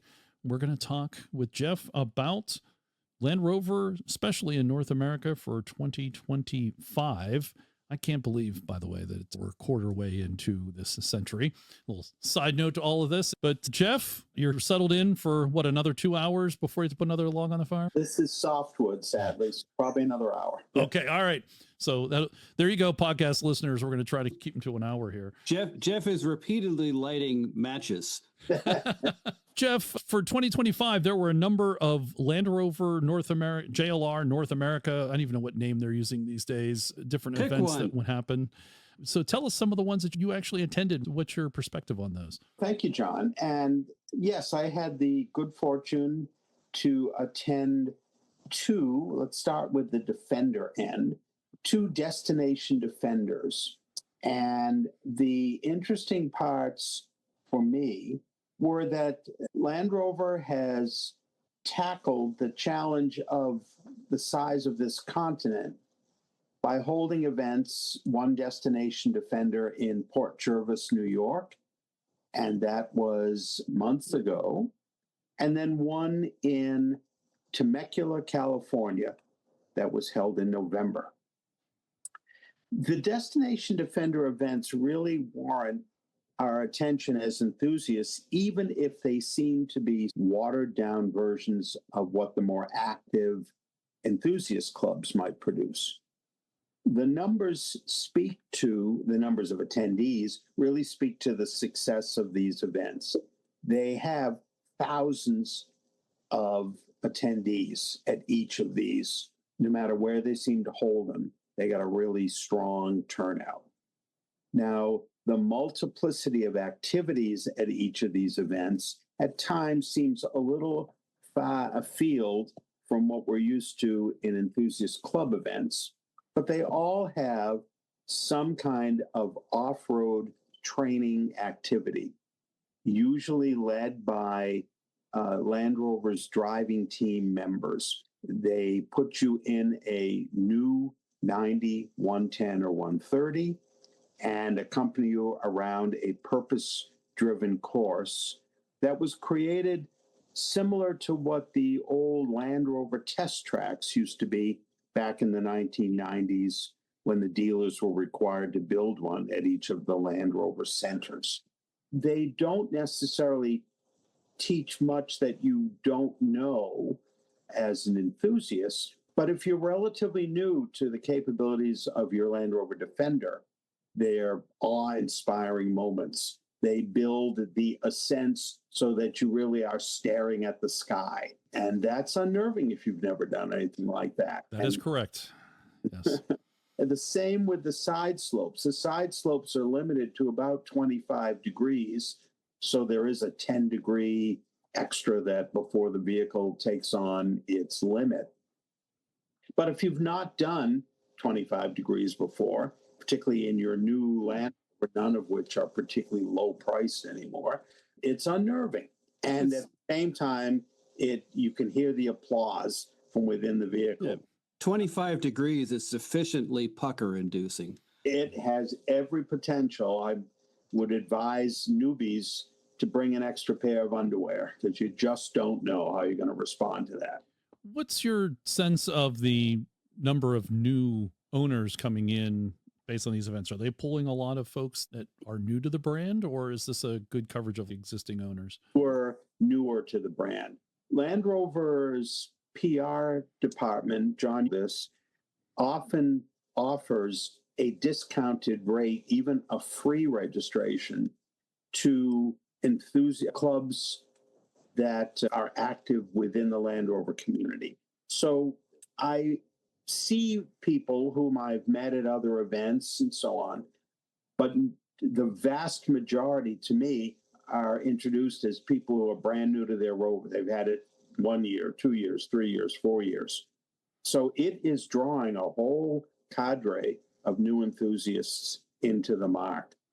The activities that go with it are those that are currently very appealing. So, for example, when the first 4x5 festival was launched, which was the predecessor to these Destination Defender events, that was in California in Palm Springs area in 2019. When that was first done, most of the attendees were obviously enthusiasts of the brand just waiting for the Defender to come back. They would have been new to the car because the car was new. But the interesting part was, for example, at that event, this sort of overwhelming interest in cooking, outdoor cooking, indoor cooking, high-end kitchens, accessories for camping that were cooking oriented. That was really a big part of this event, of that event that year. Now it's a little less of something, and there are more outdoor-oriented events, from slacklining to mountain biking, and there were equestrian displays through the U.S. Equestrian Federation. So they're adapting it to what they think the market interest of their customer base is. It's very much tied in with the attention being paid to the experience of being a Land Rover customer and trying to convert you to be a Land Rover enthusiast. Despite all of our internal chuckles about Land Rover standing in consumer reports and so on, the reality is that Land Rover has an extraordinarily high percentage of what are called super loyalists. These are people who own multiple Land Rovers or return to the brand. You got to own multiples. You can't have just one. But unlike a potato chip, that's out of necessity at times. Yes, it increases your chances of one of them being functional on any given day. I'm speaking as one who has 3 old Land Rovers, yeah. That's a good start. It's a good stat. I'm trying to hold back here. You do live on an island. It's hard to have a lot on a little island. Let me break this story to introduce one that will be in the magazine because it was so entertaining to me, related to this issue, the new enthusiast. Land Rover courts the new enthusiast and tries to use the experience with the Defender to get them into any of the other sub-brands as well. I am on this island one of 3 people who actually have a Land Rover, a heritage Land Rover. One of them sits in a barn and is up for sale. You may want a 109, a little rusty one, but really beautiful interior. That's for sale. The other one is a 88 Series 388. That's a summer person's Land Rover that sits here, and he runs it all summer when he comes up. When I stepped out of my house recently to, frankly, make a dump run, I thought, down the hill, and I live on what for the island is a main drag, down the hill comes a new generation Defender, gray. Maine plates. I see the license plate as I run out to look at it, but I don't know that car. Now, that is unheard of. I have professional pride in sort of knowing as many Land Rover owners as possible. And I also have a kind of island standing as the Land Rover guy. How could this be on the island without me knowing? And obviously, he did not secure his permit. I'm surprised he got on the ferry without my approval. I'll tell that story. You don't have a network of people that call you as soon as they see a Land Rover? Yeah. I do, John, and it would be quite humiliating for someone to call me and say, hey, who has the gray Land Rover that I just saw? You should know. Yep. I didn't. So I jumped in the Land Rover, and here all of us will recognize the dilemma. Remember, I have a Discovery 1, a Series 88 109, and a Series 88 and a Series 2A 109. Which Land Rover could keep up? Now, it has to be the V8. So you got to jump in the Discovery. Discovery, tear out of my little side street. I head down the road because I saw it go down the hill into our village. In the village, you either make a right turn or a left turn. That's it. A quick glance to the left tells me it didn't go that way because that's some parking areas. So I would see it right away. Quick glance to the right, and I see it just before a curve where you catch our ferry. So I floor it. Given it's a Discovery 1 4.0 V8, flooring it is an emotional activity rather than necessarily a speed activity. I follow the car. I'm doing the classic Inspector Clouseau type follow. Right? It comes to a T intersection. You can only go right or left. It makes a left. I'm relieved because I know that's a dead end. Oh, you've got him now. You're going to corner him. That's exactly, Dale. Now, that also told me, though, I know who lives down that dead end road. As an EMT on the island, you sadly stop at too many people's homes. So I know who's down there. I know that he's going to come to that dead end. Now the issue is, as indeed he comes to the dead end, the road turns from pavement to dirt. When the dirt ends, he has to turn around and come back. So the question I have is, how do I not appear to somebody as something out of Deliverance that is going to perhaps hurt them in some manner, emotionally or physically? Well, step number 1, put down the banjo. I did. I stopped the tunes right there. I parked so that they couldn't get around me, but enough of a distance so it didn't look like a carjacking. We're not going to be a Rodney King moment for this couple. As their window slides down, I stand back and introduce myself. They seemed unimpressed, which told me only that they're newer owners. My ego could not take that they didn't know who I was. But they had seen the magazine, and they were quite puzzled. Why? We come to an island off coast of Maine, and really there's somebody there who's connected with Rovers magazine. In the end, this couple had flown from Southern California to Portland, Maine, where on Cars.com, somebody who owned 6 Land Rovers was selling his 2021 Defender 110. And they flew out so they could have the experience of visiting Maine a bit. It seemed exotic to them to come all the way to Maine to buy one, but it must have been priced right. And the owner of, as I said, of one of 6 Land Rovers and Range Rovers, he just didn't drive it very much, had very low mileage, and did not necessarily, wasn't going to keep it. It was just one too many, so sold it at a very reasonable price to them. They turned out to be a very nice couple, Huntington Beach, California, where they live. And we had a nice conversation, and I think I saw the sort of color return to their face as we conversed from the side of the road, rather than the horror and panic when they saw me approach the car initially. I can't imagine anyone feeling panic when you approach. You're about as non-threatening as they come, Jeff. But if you're not from here, you don't necessarily know that. And they were on the other side of the country, too.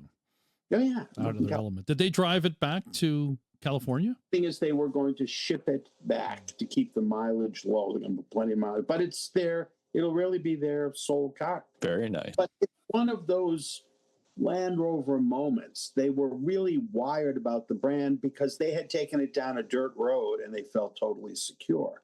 Until this other car blocked the road.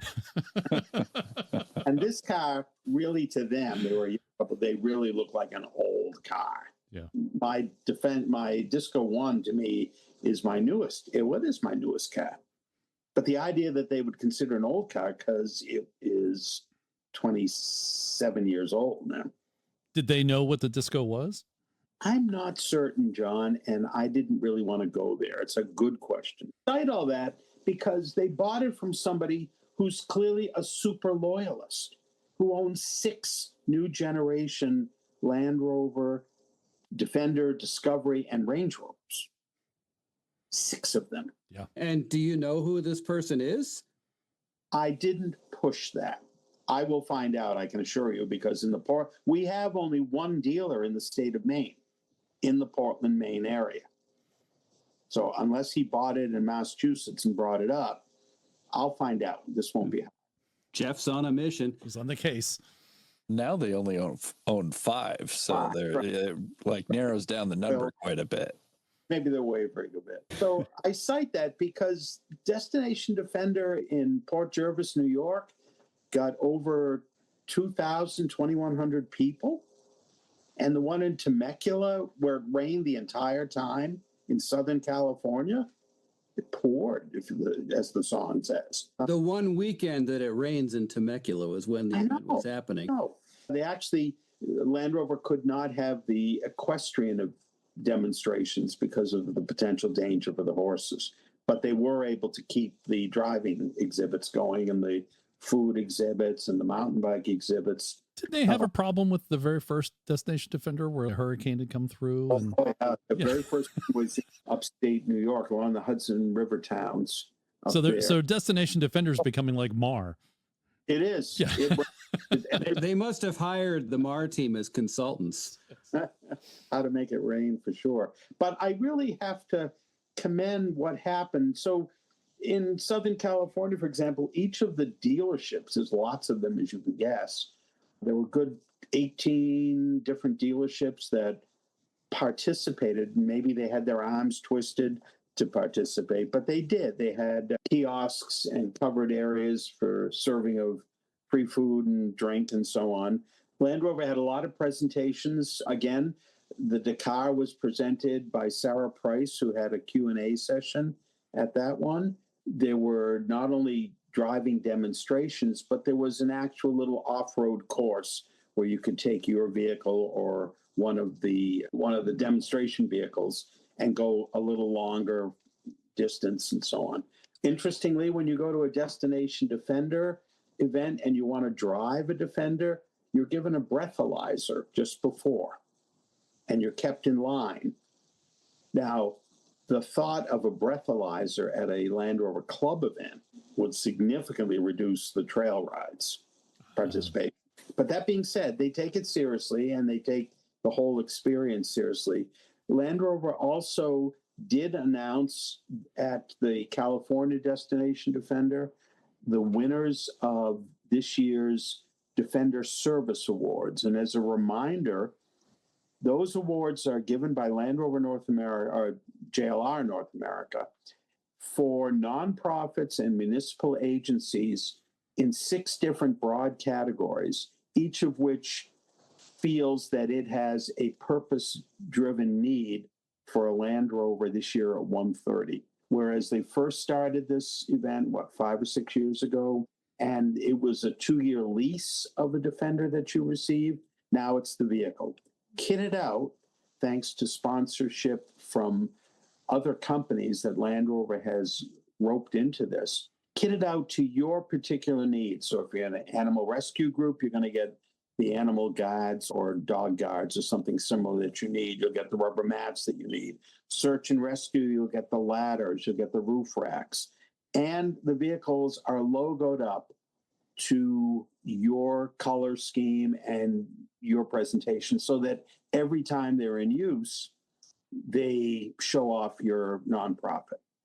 And again, this is really a matter not of the company choosing the winners, But when it gets to the point of the finalists, 5 in each category, the winner is chosen by online voting, encouraged by the organization that is seeking to win. So Land Rover has found that it is giving, by and large, it is giving these 6 Defenders out to very small organizations where a vehicle has an enormous impact. I have one story from an earlier destination Defender that has always stuck in my mind. It is a Vermont-based organization. Vermont Adaptive Sports. Very familiar with them. They do excellent work. They do. So I am at a Destination Defender final event in which the representative from Vermont Adaptive Sports suddenly gets a phone call and has to excuse himself from our conversation briefly. And the phone call, he turns out, is because a pickup truck used by that organization has had 2 flat tires, and the tires are just worn out. And in Vermont, you cannot drive a truck with worn out tires. And the staff member is asking this fellow, can I buy 4 tires for this truck? Had no choice. He had to say yes, and he's in charge of fundraising, so he's going to have to find the money. But the irony is that that very night, he was going to find out if they won a new Defender, which does come with 4 new tires, 5 new tires. It just shows that we're not dealing with the American Red Cross or something very large, which has financial resources. So it's a very much of a feel-good story. By the time that the little video presentations were made that identified the semifinalists in each group, you're in tears. These are really very worthwhile organizations. This year, there were 3 winners from Canada. It's always been 1 in general, but there were 3 this year, and then 2 from the U.S. for the organizations, the categorical organizations, and then 1 extra one. This is really a Chase Bank, which is a major funder for all this contribution. Chase Bank, in effect, has 1 extra that it awards to the finalists who didn't win in past years. Right. The second chance category. Second chance category. Again, you just feel like $1 million. I'll have the interviews with those in the upcoming issue of Rovers magazine with the winners. It really is heartwarming stuff to find out what these groups are doing. That's a nice add-on at Destination Defender. So one of them is always the one where they announce, and then it usually a second one, depending on where it's located. Sometimes there is a third event around the Defender Service Awards that is the actual award ceremony where they hand the vehicle over. And that's also a very moving event right there. Equally at Destination Defender in California this year, there's a new initiative that the Defender sub-brand has taken on, and that is a literacy campaign, childhood literacy. There was a trailer towed by a 130, a trailer that had the name of some 15 dealerships from Richmond, Virginia, to several in California, all of whom had donated funds so that books could be distributed in low-income regions or hard-pressed regions, disaster areas for kids. And they are making those awards as we speak.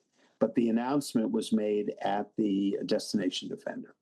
So if Land Rovers are supposed to have a nice purpose to them other than our personal enjoyment, that's walking the walk.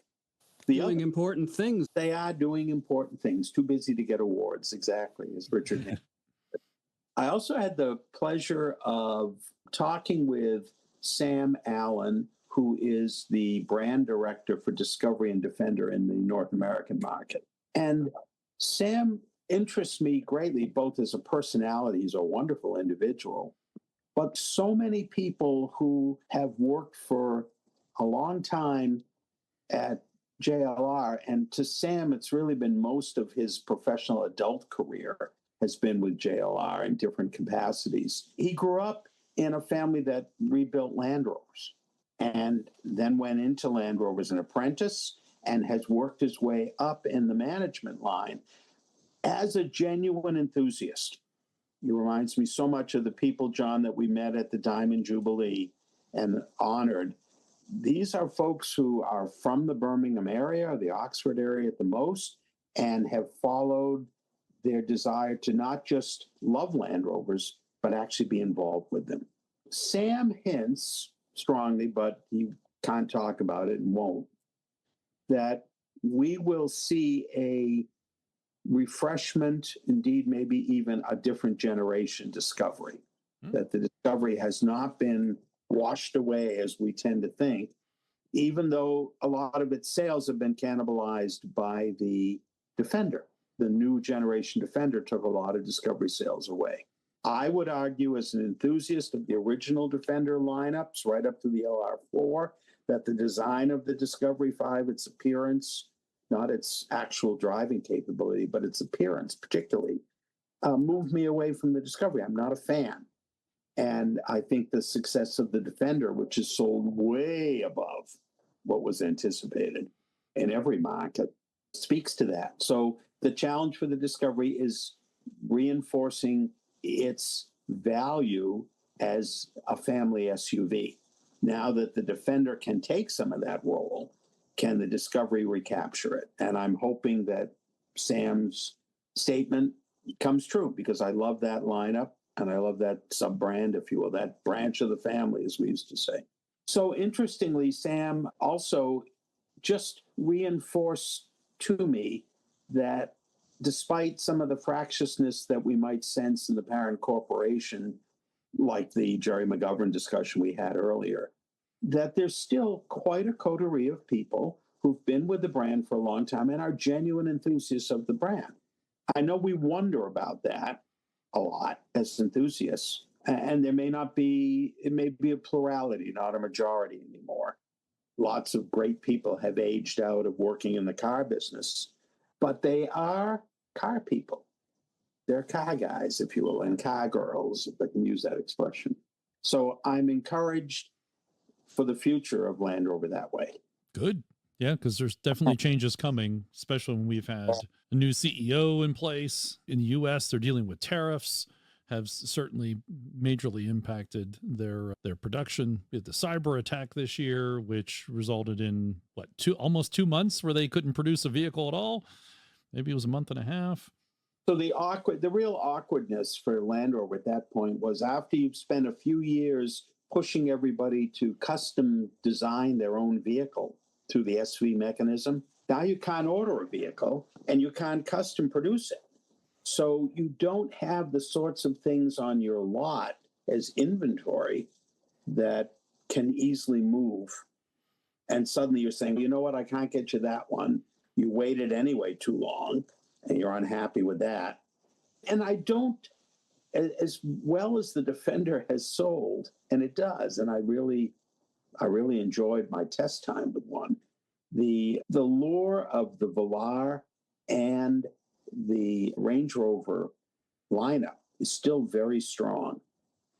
And there are lots of people who've gotten into a new Defender, even though I think it's near Citroën in its comfort level, and it's just as posh as I could imagine a car could be. The fact is, I've got Range Rover owners who think it's just a little too rough for us. That's because the floors don't vibrate to the music. And I will say, when I was in California, I had the good fortune of, frankly, being hosted by one of the dealerships there. And they were just as generous with their time and vehicles as I could imagine. So I did get into a new Range Rover just for a quicker ride around San Diego area. And whew, that is a very different experience. It really is. I do want to say, John, relative to these events, I also had the good fortune of having 10 days and 1,000 miles with an Octa. Ooh, okay. So if I could just highlight that Octa bar that's at the bottom of the steering wheel, like an extra paddle shifter. When you press that, and you're in sport mode anyway, it is mind-blowing. Yeah, things get very serious. Very fast. And the other beauty, though, is that despite my best efforts to have the vehicle slither a bit or tip to one side as if centrifugal force on a windy road during that 1,000 miles that I had with it, it didn't happen. It didn't happen. So not only is my hat off to what they did with the drivetrain, but the suspension enhancements, extraordinary. Unreal. Absolutely unreal. Totally unreal. You'll see it in the next issue of the magazine. I am bearing my soul from that road test in the magazine. Yeah, I got to drive one thanks to Justin over at Lucky 8. That thing is bonkers. That's bonkers. Not for 1,000 miles though, John. I don't think you could survive 1,000 miles in an Octa. No, probably not. No, I think you'd hyperventilate from all the giggling after about 100 miles. After 10 miles, let me tell you. So the 1,000 miles was all over New England. I took an all New England, went up to as far south as in Connecticut and Western Connecticut as you can go on those twisty, windy roads that are so lovely down there. And then all the way up to Rovers North in Vermont, where I let the Rovers North people get in it and test it on roads they know very well. And then I drove across to Maine and even got on the ferry. The look on the ferry workers, the crew, when they saw me in a new Land Rover, the look on their face, I immediately had to say, it's not mine. Don't worry. Sure signs of the impending apocalypse. Exactly. Yeah. Modern vehicle. Yeah. But it was extraordinary to have. And I tried not to look too pretentious when I just went to get the mail, for example, the post office. Did you use Octa mode at all? Failed. No, you can't use Octa. I can barely use sport mode on the ocean. Yeah, with all those T intersections and going straight just dumps you into the ocean. That's a pretty big risk. Yeah, but maybe it has like boat mode. And it does. But I did try and stage a couple of photos, so you'll probably see them. It was really a delightful vehicle, and I understand its appeal. Unless I were going to commute through Lime Rock each day, I don't understand why I need one, a 90 or a 110. But needing one and wanting one are two entirely different things. Absolutely. Absolutely. Because no one actually needs an Octa, period. That won't stop a lot of people from wanting one. If you go back to the days in the 1960s of con drivers David E. Davis. Oh, yeah. When he road tested one, he actually used that line, Harold. Nobody needs one. Dale, was that you? Yeah. No, nobody needs one, but everybody wants one. And that's the Octa to me. Yes. Mm-hmm. Completely agree. And I think it also says something that those of us who enjoy our older Land Rovers and are not particularly interested in owning, even if we could afford one of the new Defenders, the Octa is still so impressive to us on a technical standpoint. It is. No, that alone is a good selling point and a good point in Land Rover's column for what they pulled off. Morgan, that's so accurate. Land Rover takes great pride in pulling off the Octa and making it into something that can beat a G-Wagon easily, an AMG G-Wagon. Mm-hmm. Whereas in the U.S., our vision of what a Land Rover is about is oftentimes more utility and camping or even off-road overlanding rather than necessarily hardcore exploring and off-roading. The fact is that for Land Rover owners worldwide, being able to create a Defender that actually doesn't have to apologize for being slow, that's a big deal. It's a big deal. And in more crowded places where there's less opportunity to off-road, such as Europe, it's a very big deal. Higher speeds. With the Octa, you actually have to change Richard Hammond's statement. It doesn't go slow. It doesn't go slow. True. No. It will go everywhere. Oh, yeah. I mean, and this whole change in capability and how you measure capability. None of us in a heritage Land Rover actually can tackle an obstacle without driving skill. You're perfectly capable of burying any of your solid axle Land Rovers. Yeah, where I get general agreement there. Some of us don't have to put our minds to it at all. It just happens. Right. But then others, like the legendary Bill Burke, you have to ask him to get stuck, and then he can. And he can. Yes, he can. Why didn't you say so? No problem. Let's find a place to get stuck. For this new generation of all the Land Rover models, Range Rover models as well, all the skill that we developed around momentum, around left foot braking for the automatics, knowing how to assess a hill or a descent, how to assess an obstacle, all of it's different. It's really completely different. You don't really wind up an axle anymore, like I'm perfectly capable of cross-axling. So these are remarkable times, and it's all done with a level of technology that expands the vehicle from its relative limits that I grew up with and I'm perfectly happy to accept, to something that is almost limitless. If anything, that old adage, having four-wheel drive simply gets you stuck further in than your two-wheel drive, accentuate that, and suddenly you're really talking about the difference between the independently sprung and independently operated electronically axle and air suspension systems to our solid axle springs. It's quite a difference. That's an amazing achievement from a company that barely produces 0.5% of all the world's vehicles. That's an excellent point that should be repeated and people should consider is the engineering achievements that Land Rover has done and continues to make. With relatively limited resources. Oh, absolutely. Absolutely. That's also been their focus since 1948. They're not supercar makers. They're not passenger vehicles for general use. They've generally been focused on going through obstacles and overcoming those obstacles, being that true utilitarian vehicle. That and their secondary focus of turning owners into mechanics. You also attended a House of Range Rover event, did you not? I did. I put on my sport coat, and at the Pebble Beach Concours event where Land Rover had their expedition presence that was very highly regarded, they also set up and rented a house, typical modern, very modern flat roof looking thing that Gerry McGovern would have approved of. I'm sure he probably had a hand in determining what it was going to look like inside. And there had the pleasure of meeting. To pause you, did they build this house? No.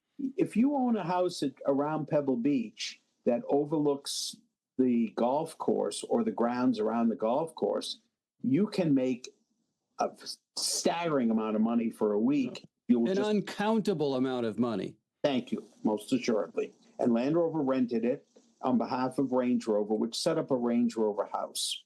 So I will say that Range Rover SV, in this case, created a one-off vehicle whose sale in the neighborhood of $350,000 to $400,000, a portion of those proceeds would go to a conservation trust in the Pebble Beach area, so in the Monterey Bay area. And they named it and chose its color scheme, interior and exterior, around one of the small coves within Monterey Bay, right near Pebble Beach. Similar was his name. And there I met a Range Rover SV guy named Chris Capel, who, despite the fact that it took only one glance at me to know that I'm not a potential customer, gave me such a courteous interview and has remained in contact from that summer to this day. A mutual friend who I'm sure has been on your podcast, Scott Preston. Mm-hmm. Scott, oh, yeah. Okay. Scott actually went over to the UK recently on a family trip and arranged with Chris, whom he had met at Pebble Beach, to stop by and see the SV operation, which within limits they let him do. And Chris gave him a few hours that day. But Chris couldn't have been kinder. And more importantly to me, one of the first things I do on my phone is to show a photo of my Land Rovers. It's right on the home screen of the phone. That's mandatory behavior for a Land Rover owner, isn't it? And the nice thing is that Chris showed me his, which is also a heritage Land Rover. Nice. And he gave me his personal history of the time that he spent growing up around Land Rovers, the good fortune to him of being able to work at JLR and then to take his current position as a customer liaison with special vehicles. But he knew special vehicles when it was more interested in which winch combination can we put on the car, as opposed to what's the interior fabric I'm choosing. Special vehicles back then was commercial focused. Yes, exactly. Something that you wouldn't necessarily want to do directly on the production line, but you would add on afterwards. Although they produced, that operation resulted in the 130. Yes, because the electricity boards and utility companies needed the 130. Oh, you mean the original 130? Yeah, the original 130 was developed in the special vehicle shop. It was because they didn't have a production version of that. No, it was a 110. They chopped the 110 frame in half and stretched it in shop. Yeah, they didn't even stretch it that much. Yeah, 17 inches. That's back when their function was quite different than it is right now, no question. But it was wonderful again to come across somebody at Land Rover, pure happenstance, who was a genuine enthusiast for the brand. He's a real Mark loyalist and a Mark enthusiast. It was just great. And we've stayed in touch, which is very fortunate for me. So what kind of folks show up at the Range Rover house? I assume it's folks well-heeled. They're well-heeled, I'm assuming. They are interested, or they have been invited by area dealerships to come in and take a look at what the next Range Rover that they might have will be.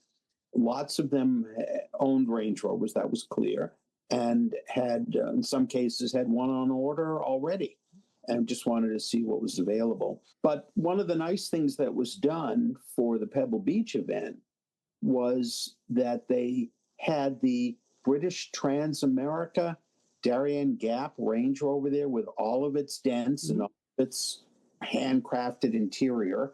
You're being generous, Jeff. It had an interior? Wait. Yeah. The handcrafted sounds a little too artisanal. It was a roll cage and a bench, almost like a bench seat. It was a third seat. The middle seat was out, but a third seat was put back there from a Rover sedan because they needed to have room for 3 people. And the rest of the vehicle was set up for storage, just part storage. It had a roof rack made of bridge level steel. I mean, it's no wonder they had differential problems. So you couldn't budge the roof rack. You could just enormous gauge steel. When I saw it at Mar, I thought that was detachable so that they could cross a river if they needed to. It is detachable in theory. It really is just... Well, theory and practice are often wildly different. I don't know who could lift it. It was gargantuan. And they had Bob Steele's 1979 restored 2-door Range Rover there, trucked it out. And there was a lot of outdoor display there as well of the heritage of the Range Rover. It was beautifully done. And there was a DJ there. There was music. The food, finger food was spectacular. You could answer any question about the Range Rover that you might have, other than, why can't I afford one? That nobody could answer. You might have been the only person there that needed to know that question. That is well put. I think you're absolutely right. They probably didn't understand the question, which is fine. If you have to ask, you can't afford it. But it was delightful, and I understand the appeal of something like that. And again, it's not my kind of experience, but if I'm active with some sort of conservation or similar nonprofit in my area where the Range Rover house is up, they always seem to have a vehicle ready to sell off with the proceeds going to some of the proceeds going to the nonprofit. Are the folks that attend the Range Rover house, do you think they're car people or they're just there because they're car people? Oh, they're car people. Oh, that's good to hear. Okay. car people now. They may be. I don't think you can go to Pebble Beach on that weekend without being some sort of car person. I think they actually check you on the highway before you get in. There's only one road and it's backed up forever. They had thousands of people attend that weekend. But the Range Rover House gets real Range Rover enthusiasts or people who'd like to be. Why don't we turn to the North American market business-wise and the challenges that Land Rover's faced this year? I think I mentioned some of them a little bit earlier. Are you doing another log on a fire? I am doing another log while you're speaking, yes. I'm going to leave that in the podcast. That's good. All right. Yeah, no, we just put another log in. Yeah, we just needed to crank this guy up a bit. We're going to talk about the fun business stuff. A couple things this year that Land Rover faced as it impacts like the American market. I think the biggest one was U.S. tariffs, which they certainly had not planned on and has certainly impacted their sales here. Or not. I think the Range Rover folks may be less so, but it doesn't seem, though, to have impacted Defender sales. No, but it probably hasn't total number, but I think that the limitations in options at the lower end of the Defender line are a tariff-based situation. Whereas, the average vehicle in the United States is just barely under $50,000 for a new car. And that's all vehicles. It's obscene. It is obscene. And at one time, you could approach a Defender 90 at the $49,000, $50,000 level. Can't anymore. And some of that is because they've simply cut the options out that for the 90 anyway. So it definitely has an impact. It's all the accessories that are not produced here that confront the tariff situation. So everything that the dealers could add on to your car, those are now more expensive. And it starts to really have an impact. And for product planning, I don't do any product planning, obviously, but I recognize that Land Rover has to plan a couple of years in advance to make sure that everything that gets on the vehicle sold through the dealer network meets whatever regulations are coming up. The partial hybrid models at the Range Rover lineup, for example, those PHEVs, Land Rover has never thought it necessary to really aggressively produce hybrids. It's an add-on, right? You get 30 or 40 miles on your Range Rover models as a hybrid. It barely impacts your miles per gallon. Yeah. Now, I will say... And doesn't one of them just run a supercharger? It doesn't even impact gas mileage except by running the supercharger. Yeah. Now, mind you don't buy a Range Rover for the mileage anyway. No, but the company has to address CAFE standards. Sure they do. Sure they do. Again, the change in CAFE standards that are being discussed right now in Washington are relatively short term. So what do you do if you're Land Rover? Okay, so this administration believes that we should expand that and not require 50 miles a gallon in the future. But how can you plan on that when every administration can differ in a 4-year period? And also you're a worldwide company. You're selling to other markets. You've always had to keep mileage in mind because gasoline, petrol anyway, is so much more expensive, as is diesel in so many of your markets. I think that the tariffs have not only that immediate impact, but have quite a consternation impact. And Land Rover made a decision to accessorize, quote unquote, particularly the Defender lineup, so that dealers could offer and you could have port of entry add-ons to vehicles before they reach the dealer network already hooked up for you. But those products you priced at one time, you signed your contracts with your suppliers. Most of them are not US based. So now what do you do? And how do you adjust? And how do you work within your dealer network, which is saying we can't just willy-nilly alter the price that we've committed to, not without losing a sale. It's the person purchasing the vehicle too is paying that extra tariff. It's not that vendor, but it still impacts the dealers in particular because they're buying these, then they're reselling on to the consumer. Yeah, you guys know this, but think of the fact that when the dealer buys vehicles and orders them multiple ones at the same time, they're having to finance that purchase. All of them are getting a floor inventory rate from a bank or some equity source. So suddenly it's costing you more to meet your commitment. And I've also noticed that I think it's probably a little harder for Land Rover because they've made the move over the last number of years to all of their accessorizing has been packaged. Yeah. That hurts more when you can't just negotiate with a customer and say, we'll drop this and maybe add that based on pricing for you and the client. But when things are standardized in large packages, it can be a harder sell for the purchaser, but also it's a bigger hit for the dealer. Yes, because they're often financing that or looking to compete in the finance market. So it's a challenge, no question. Numerically, the sales have been strong, but they've been strong relying on a different group of enthusiasts who have different expectations of what a vehicle is going to be like.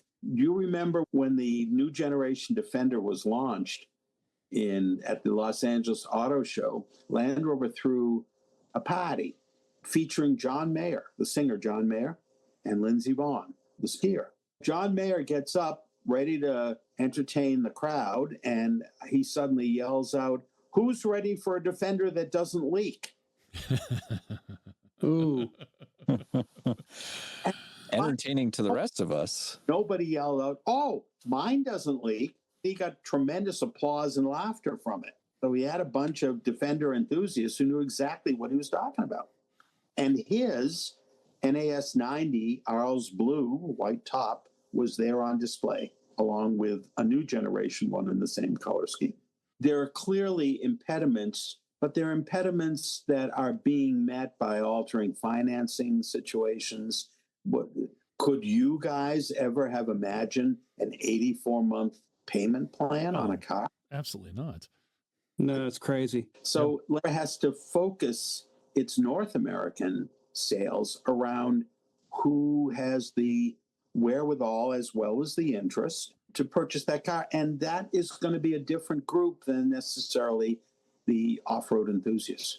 So do you think this is where the new CEOs come into play, with certainly having this challenge of the North American market, or the U.S. market in particular, with tariffs on and off? You also have, of course, their cyber attack, which halted production for a few months and has certainly caused them losing trust with their suppliers. Thoughts on what this new CEO is going to focus on? Do you really think he is a finance guy, that it's just going to be all numbers, or do you think there's any car guy there? I think it's been numbers for a long time. Well, it's always numbers at the end of the day. This is always. Adrian Mardell came out of that, and I didn't see any change in the operation. I think the hardest thing for a subsidiary like Land Rover North America, or Jaguar Land Rover North America, or JLR North America is pick one. Pick a name. I can't. They change constantly. I think the real challenge is the house of brands, and it's not because I don't like it as a marketing concept. I think it's silly, but it's neutral for this discussion. I think the greater challenge is if you have sub-brands and they run their own activities, that means that you have to either further subcontract out the creation and operation of these activities, because you cannot really add a lot of people to your MAWA operation. I think if there's anything that's going to happen with Tata wanting to get more profitability for its conglomerate operations out of JLR, that it will be harder to fill any vacant positions at JLR. You guys probably all know this from your own experiences with them. This is a small company. The North American subsidiary is small, considering how much goes on. It's amazing that. And the percentage of cars they sell here is very small. What is it? Something like 1% of cars sold in the U.S.? Less than 1%. Percentage of cars, but also the amount of area they have to cover for that customer base is just unimaginable. compared to all the other markets. It's really spread out. So it is a genuine challenge to try and create brand identity with the same number of people at one time could just call them all Land Rover and just have the family tree concept. We had 3 family trees, they used to say. And this has happened fairly quickly. Land Rover started to have a strong presence at like the New York Auto Show between about 2005 up to 2018 or so. And I watched that effort to grow the company. And yes, they did move into a different building, but they didn't hire a whole lot more people. It's very much the same numbers. I think doing that is really tough. So I think that'll be the next great challenge that the Tata ownership will present. It wants it. And again, the Jaguar marketing, back when our earlier discussion on Gerry McGovern and his influences, the Jaguar marketing in the US has really fallen to the point where they've reduced the number of dealerships by choice. They've bought out franchises where they can in order to increase the market area for that vehicle. And then suddenly there's no vehicle. And the question of whether the US market, which is an important one for Jaguar, will accept an electric vehicle at that price point level, that's something they're going to have to find out. So I'll bet those dealers that took the buyout are pretty happy about now. Some are and some aren't. Some recognize that, yeah, in the short term, it's fine. But have you ever talked to a dealer who said, boy, I don't want that $100,000, $125,000 vehicle on my lot? Yeah, but right now there's no vehicles to sell. So they've got investment in a brand that they can't do anything with. They've got investment in a building, but that also means that your inventory loan that you used to have to take out to get a block of vehicles for the year or for the months, you don't have it. You don't have to do it. But you got nothing to sell, so there's nothing to pay the bills with unless you've got other lines. But everybody had a Jaguar and a Land Rover line. Okay. That was the only ones were those, a handful in states where they were protected by state franchise laws. They didn't want to give them away. They didn't want to give up the opportunity. It went down to somewhere 80 to 100 dealers from a couple of hundred dealers. That makes sense for what they were doing. But again, is that the right strategy for, you need to have a car. That's what we're saying here. It's fine if you were to change the strategy, but where's the vehicle? And doesn't matter what you do with your dealer network if you have no product. Yeah.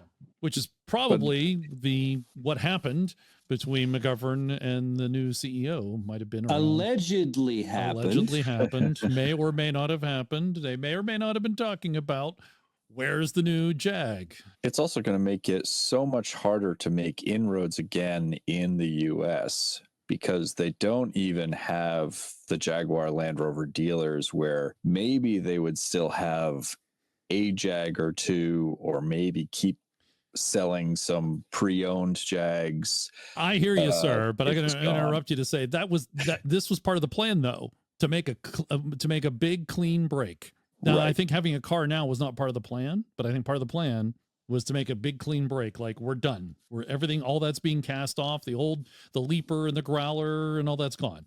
I think that everything that made a Jag is going to cease to exist. Yes. To your point, I disagree with you. I think all that old stuff, happy to let it go away. I think they are happy to let it go away, but I think it's going to make it that much harder for them to introduce the new one, the new brand, because it's going to be built out essentially from scratch for the most part here in the US. They got away with it with Defender. But they got away with it when you still could buy plenty of other Land Rover and Range Rover models, and they were but if you buy into the House of Brands concept, the Defender was the Defender. But they had a Defender to, but not in the U.S. You didn't have a Defender in the U.S. You had the idea, a ghost of a classic Defender, which was in no way like any modern Land Rover. A Disco 2, Disco 3, 4 Rangies are not like the classic ones. I know there's a heritage there. Yes, I get that. Right.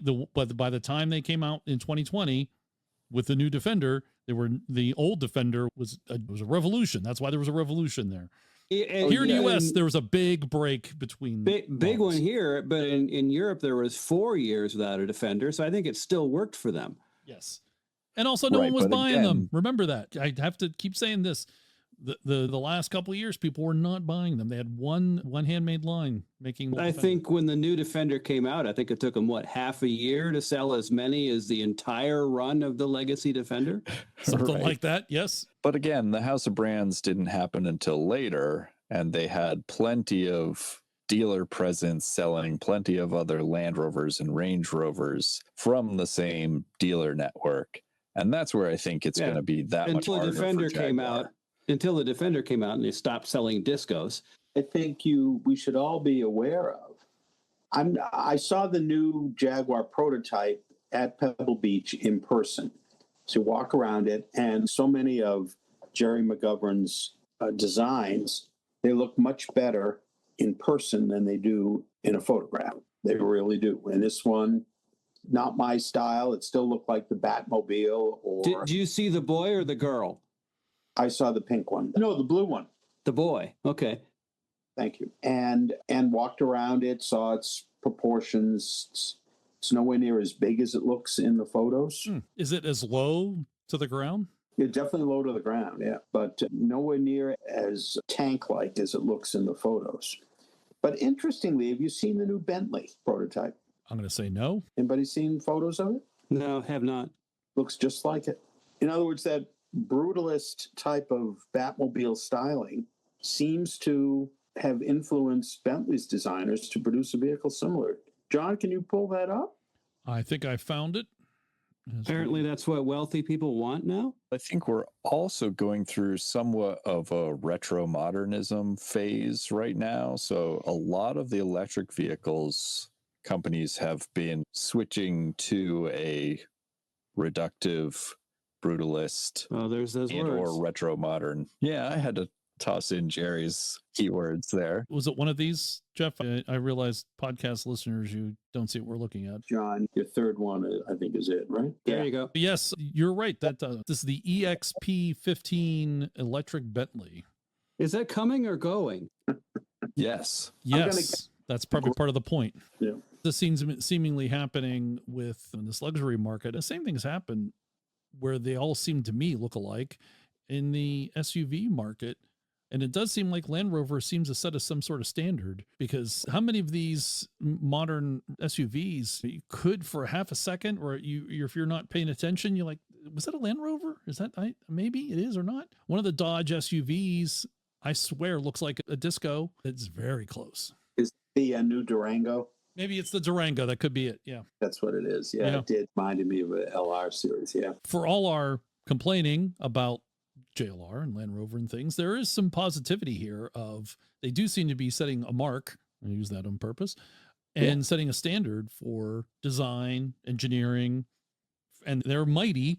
There's one of the reasons I use Mighty Freelander is because it does come across as mighty. You're punching above your weight. Yeah. As much as we may not always agree with Gerry's direction, he seems to be able to see where the ball is headed. Legit. That's a legit way to put that. I would rather get behind the idea of him seeing where the ball is heading than to say that he's setting the trends that everyone else is following. I think you have to, Harold.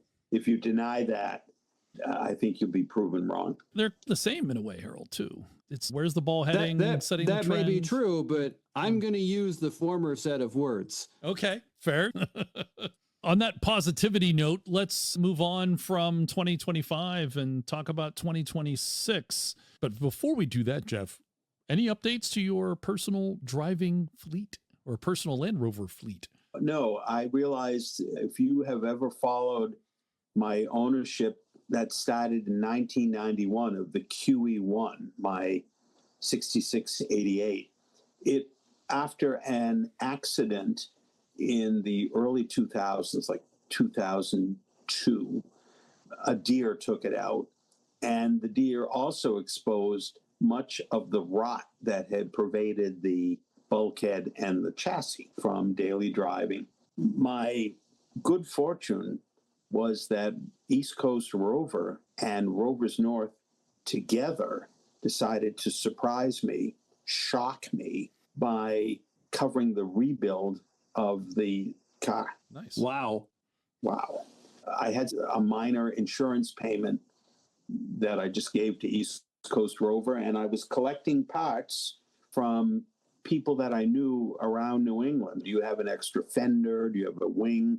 How about a hood? I need a bonnet, and so on. And Mike Smith then said, sure, you can have the parts sent here or you can drop them off here. And that happened. But in the meantime, he contacted Rovers North and said, look, the QE1 is about to sink and be ruled off the high seas if you can't help here. So they did. And I wrote that up in what was then a newspaper, Rovers North News. And that vehicle has enough additional mileage. I'm at about 580,000 miles on it that I can document. Wow. So it's broken in. Okay. But it's time for it to get more than just a routine maintenance. Nothing is rotted away. The galvanized frame is held and so on. But yeah, I definitely need brake lines and stuff like that. I use it, but probably need to start paying attention to maintenance, full maintenance that way. So other than that, it does my work here on the island. We don't have put much mileage on it. But it does all the important things. It does all the important thing, which is to get me to earn some income. Exactly. And always provides good stories. It's time for that. So no, there won't be any addition to the fleet. I'm tempted every so often. Believe it or not, there are L322s and P38s for sale at ridiculously low amounts of money that actually run. They're gambles, but they run. And at this point, though, I really need to take that gamble money and put it into the QE1 rather than necessarily adding another lamp for the one guy in this household to drive. It's a smarter investment to put it into the QE1 because that is your working truck. It's also emotionally, it's the one that this was the original thing for me. This finally got me into the Land Rover world. It's your first child. It's my first child. Exactly. But other than that, it's fine. The 109 is fine. And the Discovery, oh God, those seats are nice. When you That has become your daily, the D1? No, because I don't want to push my luck with it. It's definitely for winter driving. It is the one that when I have to go off island that I take. That's your long trip vehicle too, isn't it? Yes, it's my longer trip vehicle.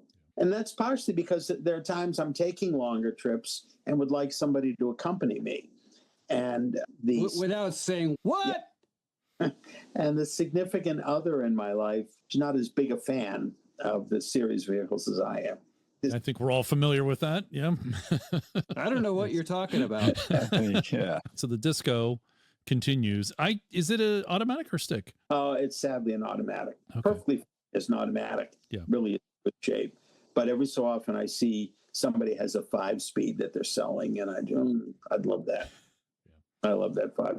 So where can we find you? What plans do you have for 2026, Jeff? What events are you going to? I will definitely love to be part of seeing Pollyanna at SCAR. So I'm hoping to be able to get myself there. I know that Mike Bishop of Land Rover Classic is once again planning something spectacular for Pebble Beach. And while I'm a car guy, so it's neat to see the classic cars and heritage cars there. If you're a people watcher, that's a phenomenal event. Fabulous. And lifestyles of the rich and blameless, one of my friends used to say. But Mike Bishop does a brilliant job, and I'm just fascinated by the appeal at Pebble Beach of the Land Rovers that are there. People walk away from the historic Ferraris just to go look at the edge of the show field. They're not being judged or anything like that. They're just there to show off. And my gosh, they do a brilliant job. Sounds like a typical Land Rover. It does. Yes. You want to touch it? Sure, go right ahead. It's over on the edge of the greens, quietly keeping the weeds down. That's it. Yeah, but you can get in the car. These aren't roped off. I will be at Winter Romp because it's nearby nicely. I'd like to go back to the British Invasion again in Stowe, Vermont, a wonderful car and coffee thing. I do understand that there might be fewer of those Vineyard Series events by virtue of Cooper Murray taking on some additional job responsibilities. I have yet to make either the Martha's Vineyard or the Nantucket event. Those will continue, he's told me. And I would love to do that. I just think it'd be a real treat. One island to another would be great fun. And I'm of the understanding that they're going to continue with Destination Defenders. One in the spring is supposed to be back in upstate New York. That's a great drive to me and a fun one, if I'm not part of the media wave for that. And then, of course, the Anarch events. I probably can't go to the stewards training because of its timing, John, but the national rally, the Soil Health Society's Colorado rally, I would love to be able to go to that. That looks to be a really good event. Yes. It's going to be a great event. They're going to do a great job.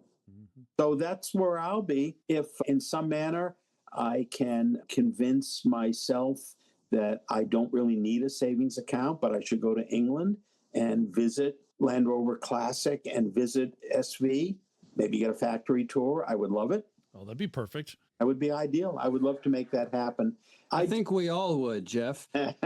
Yes. But you would be in my place, Harold. If you want to send me over there, I'd be glad to go. If somebody wants to send all of us over. Yeah, exactly. Tag along, make a group effort. In 1998, a group of enthusiasts, Scott was part of it, Peter Janney in Massachusetts, you guys probably know them, Barry Ennis in Connecticut, got ourselves to the 50th in the UK. We tried to convince various pubs that we were the Spice Boys tour. And therefore, free drinks. It didn't happen, but we tried. They didn't believe you. Huh. Unbelievable. I even sang, and they didn't believe me. Which Spice were you? Old Spice. Okay. That was the name I was given. One thing I do hope for 2026, I'm not a predictions guy, but my hope is with the new CEO coming into play, we might just have the return of World Land Rover Day. Because that's a little thing that just really annoyed me that they stopped doing. That would be nice. That would be nice. It really hasn't happened here since Kim McCullough was the brand vice president for Land Rover. If anybody at the home office is listening to the podcast, that's a nice little thing. Maybe you bring it back. World Land Rover Day, especially here in North America. It was just a nice homage to the brand, to the heritage, and especially to all of us who hold that dear to our hearts. Very good, John. Agreed. Jeff, it's always been wonderful to sit by the virtual fire and talk to you about Land Rovers. Always enjoy you coming on. Some of us are sitting by a virtual fire. One of us is sitting by an actual fire. That's right. Am I the only one? At this point, yes. Yeah. I do have a fireplace over there. There's no fire in it. Oh, podcast listeners, he's moving his camera. We're going to see and there's a fire. Ooh. There's the fireplace. Look at that. Look at that. Thanks very much, Jeff, for coming back on the podcast for 2025. John, thank you for having me. Harold, Morgan, Miss Dixon, I know we'll be back. But congratulations to all you've accomplished over the years of both creating, producing, and fostering not just the podcast, but enthusiasm for Land Rover. You've done a remarkable job, and it's a real honor to be here. Thanks for joining us, and we hope you enjoyed show number 153 for December of 2025. Again, we're a quarter century into this century. Just this personal little shocking thing that's come to mind. And half of that, we've been doing this podcast. Oh, wow. Okay. Wow. I was going to say, here we are in 2025, and we have no flying Land Rovers yet. However, the Dakar model has flight mode. So we're pretty close. So thanks very much, Jeff, for joining us for this entire episode, replacing Dixon. Because thanks, Jeff. Really do appreciate you coming on. Thank you, everybody. And our annual Fireside chat. Thank you. Thanks to Morgan and Harold. As always, guys, thanks. Appreciate your help. Thank you. It's a pleasure. And thanks to Pax for his continued production support. And from last episode, because I have this in my notes and I thought I want to bring it up again. If you have any information on the whereabouts of 10, which is the 3 men in a Land Rover, that's the vehicle they were in. There was a Series 2 109 that had the 60-gallon gas tank in it. Let us know. Haven't heard anything from anybody about it, but putting out the word again. If you happen to have any ideas, thoughts on where 10 might be. Anyone that provides us with information leading to the confirmed location of it will get a free t-shirt from the CentreSteer podcast. Ooh, We post a new podcast at the end of every month. Our website is CentreSteer.com, has all our shows you can listen to, the back shows, and also show notes with stories, with links to stories discussed in today's podcast. You can directly support the podcast at patreon.com/CentreSteer. You can buy a t-shirt, sticker, or buy us a tea. You can also help one of your friends or family if you want to give them a nice holiday present. There could be a CentreSteer t-shirt. If it's outside of the U.S., we'll have to talk about shipping because it might be problematic. Thank you for listening. We'd love to hear from you and what you're up to in your Land Rover. On behalf of 3/4 of our North American-based crew, plus our substitute Dixon, Jeff Aronson, I'd like to thank you for listening today. For the last time this year, by the way, so we look forward to entertaining you again next year. We know you have a choice when it comes to your podcasting content, and we do appreciate your choosing us, the original full-powered 2-hour podcast. Please take a moment to look around you for any personal items you may be leaving behind, especially in the overhead bins. Remember, some items may have shifted during the show. Please watch your step as you slide down the Festivus pole, and you may now resume your important things.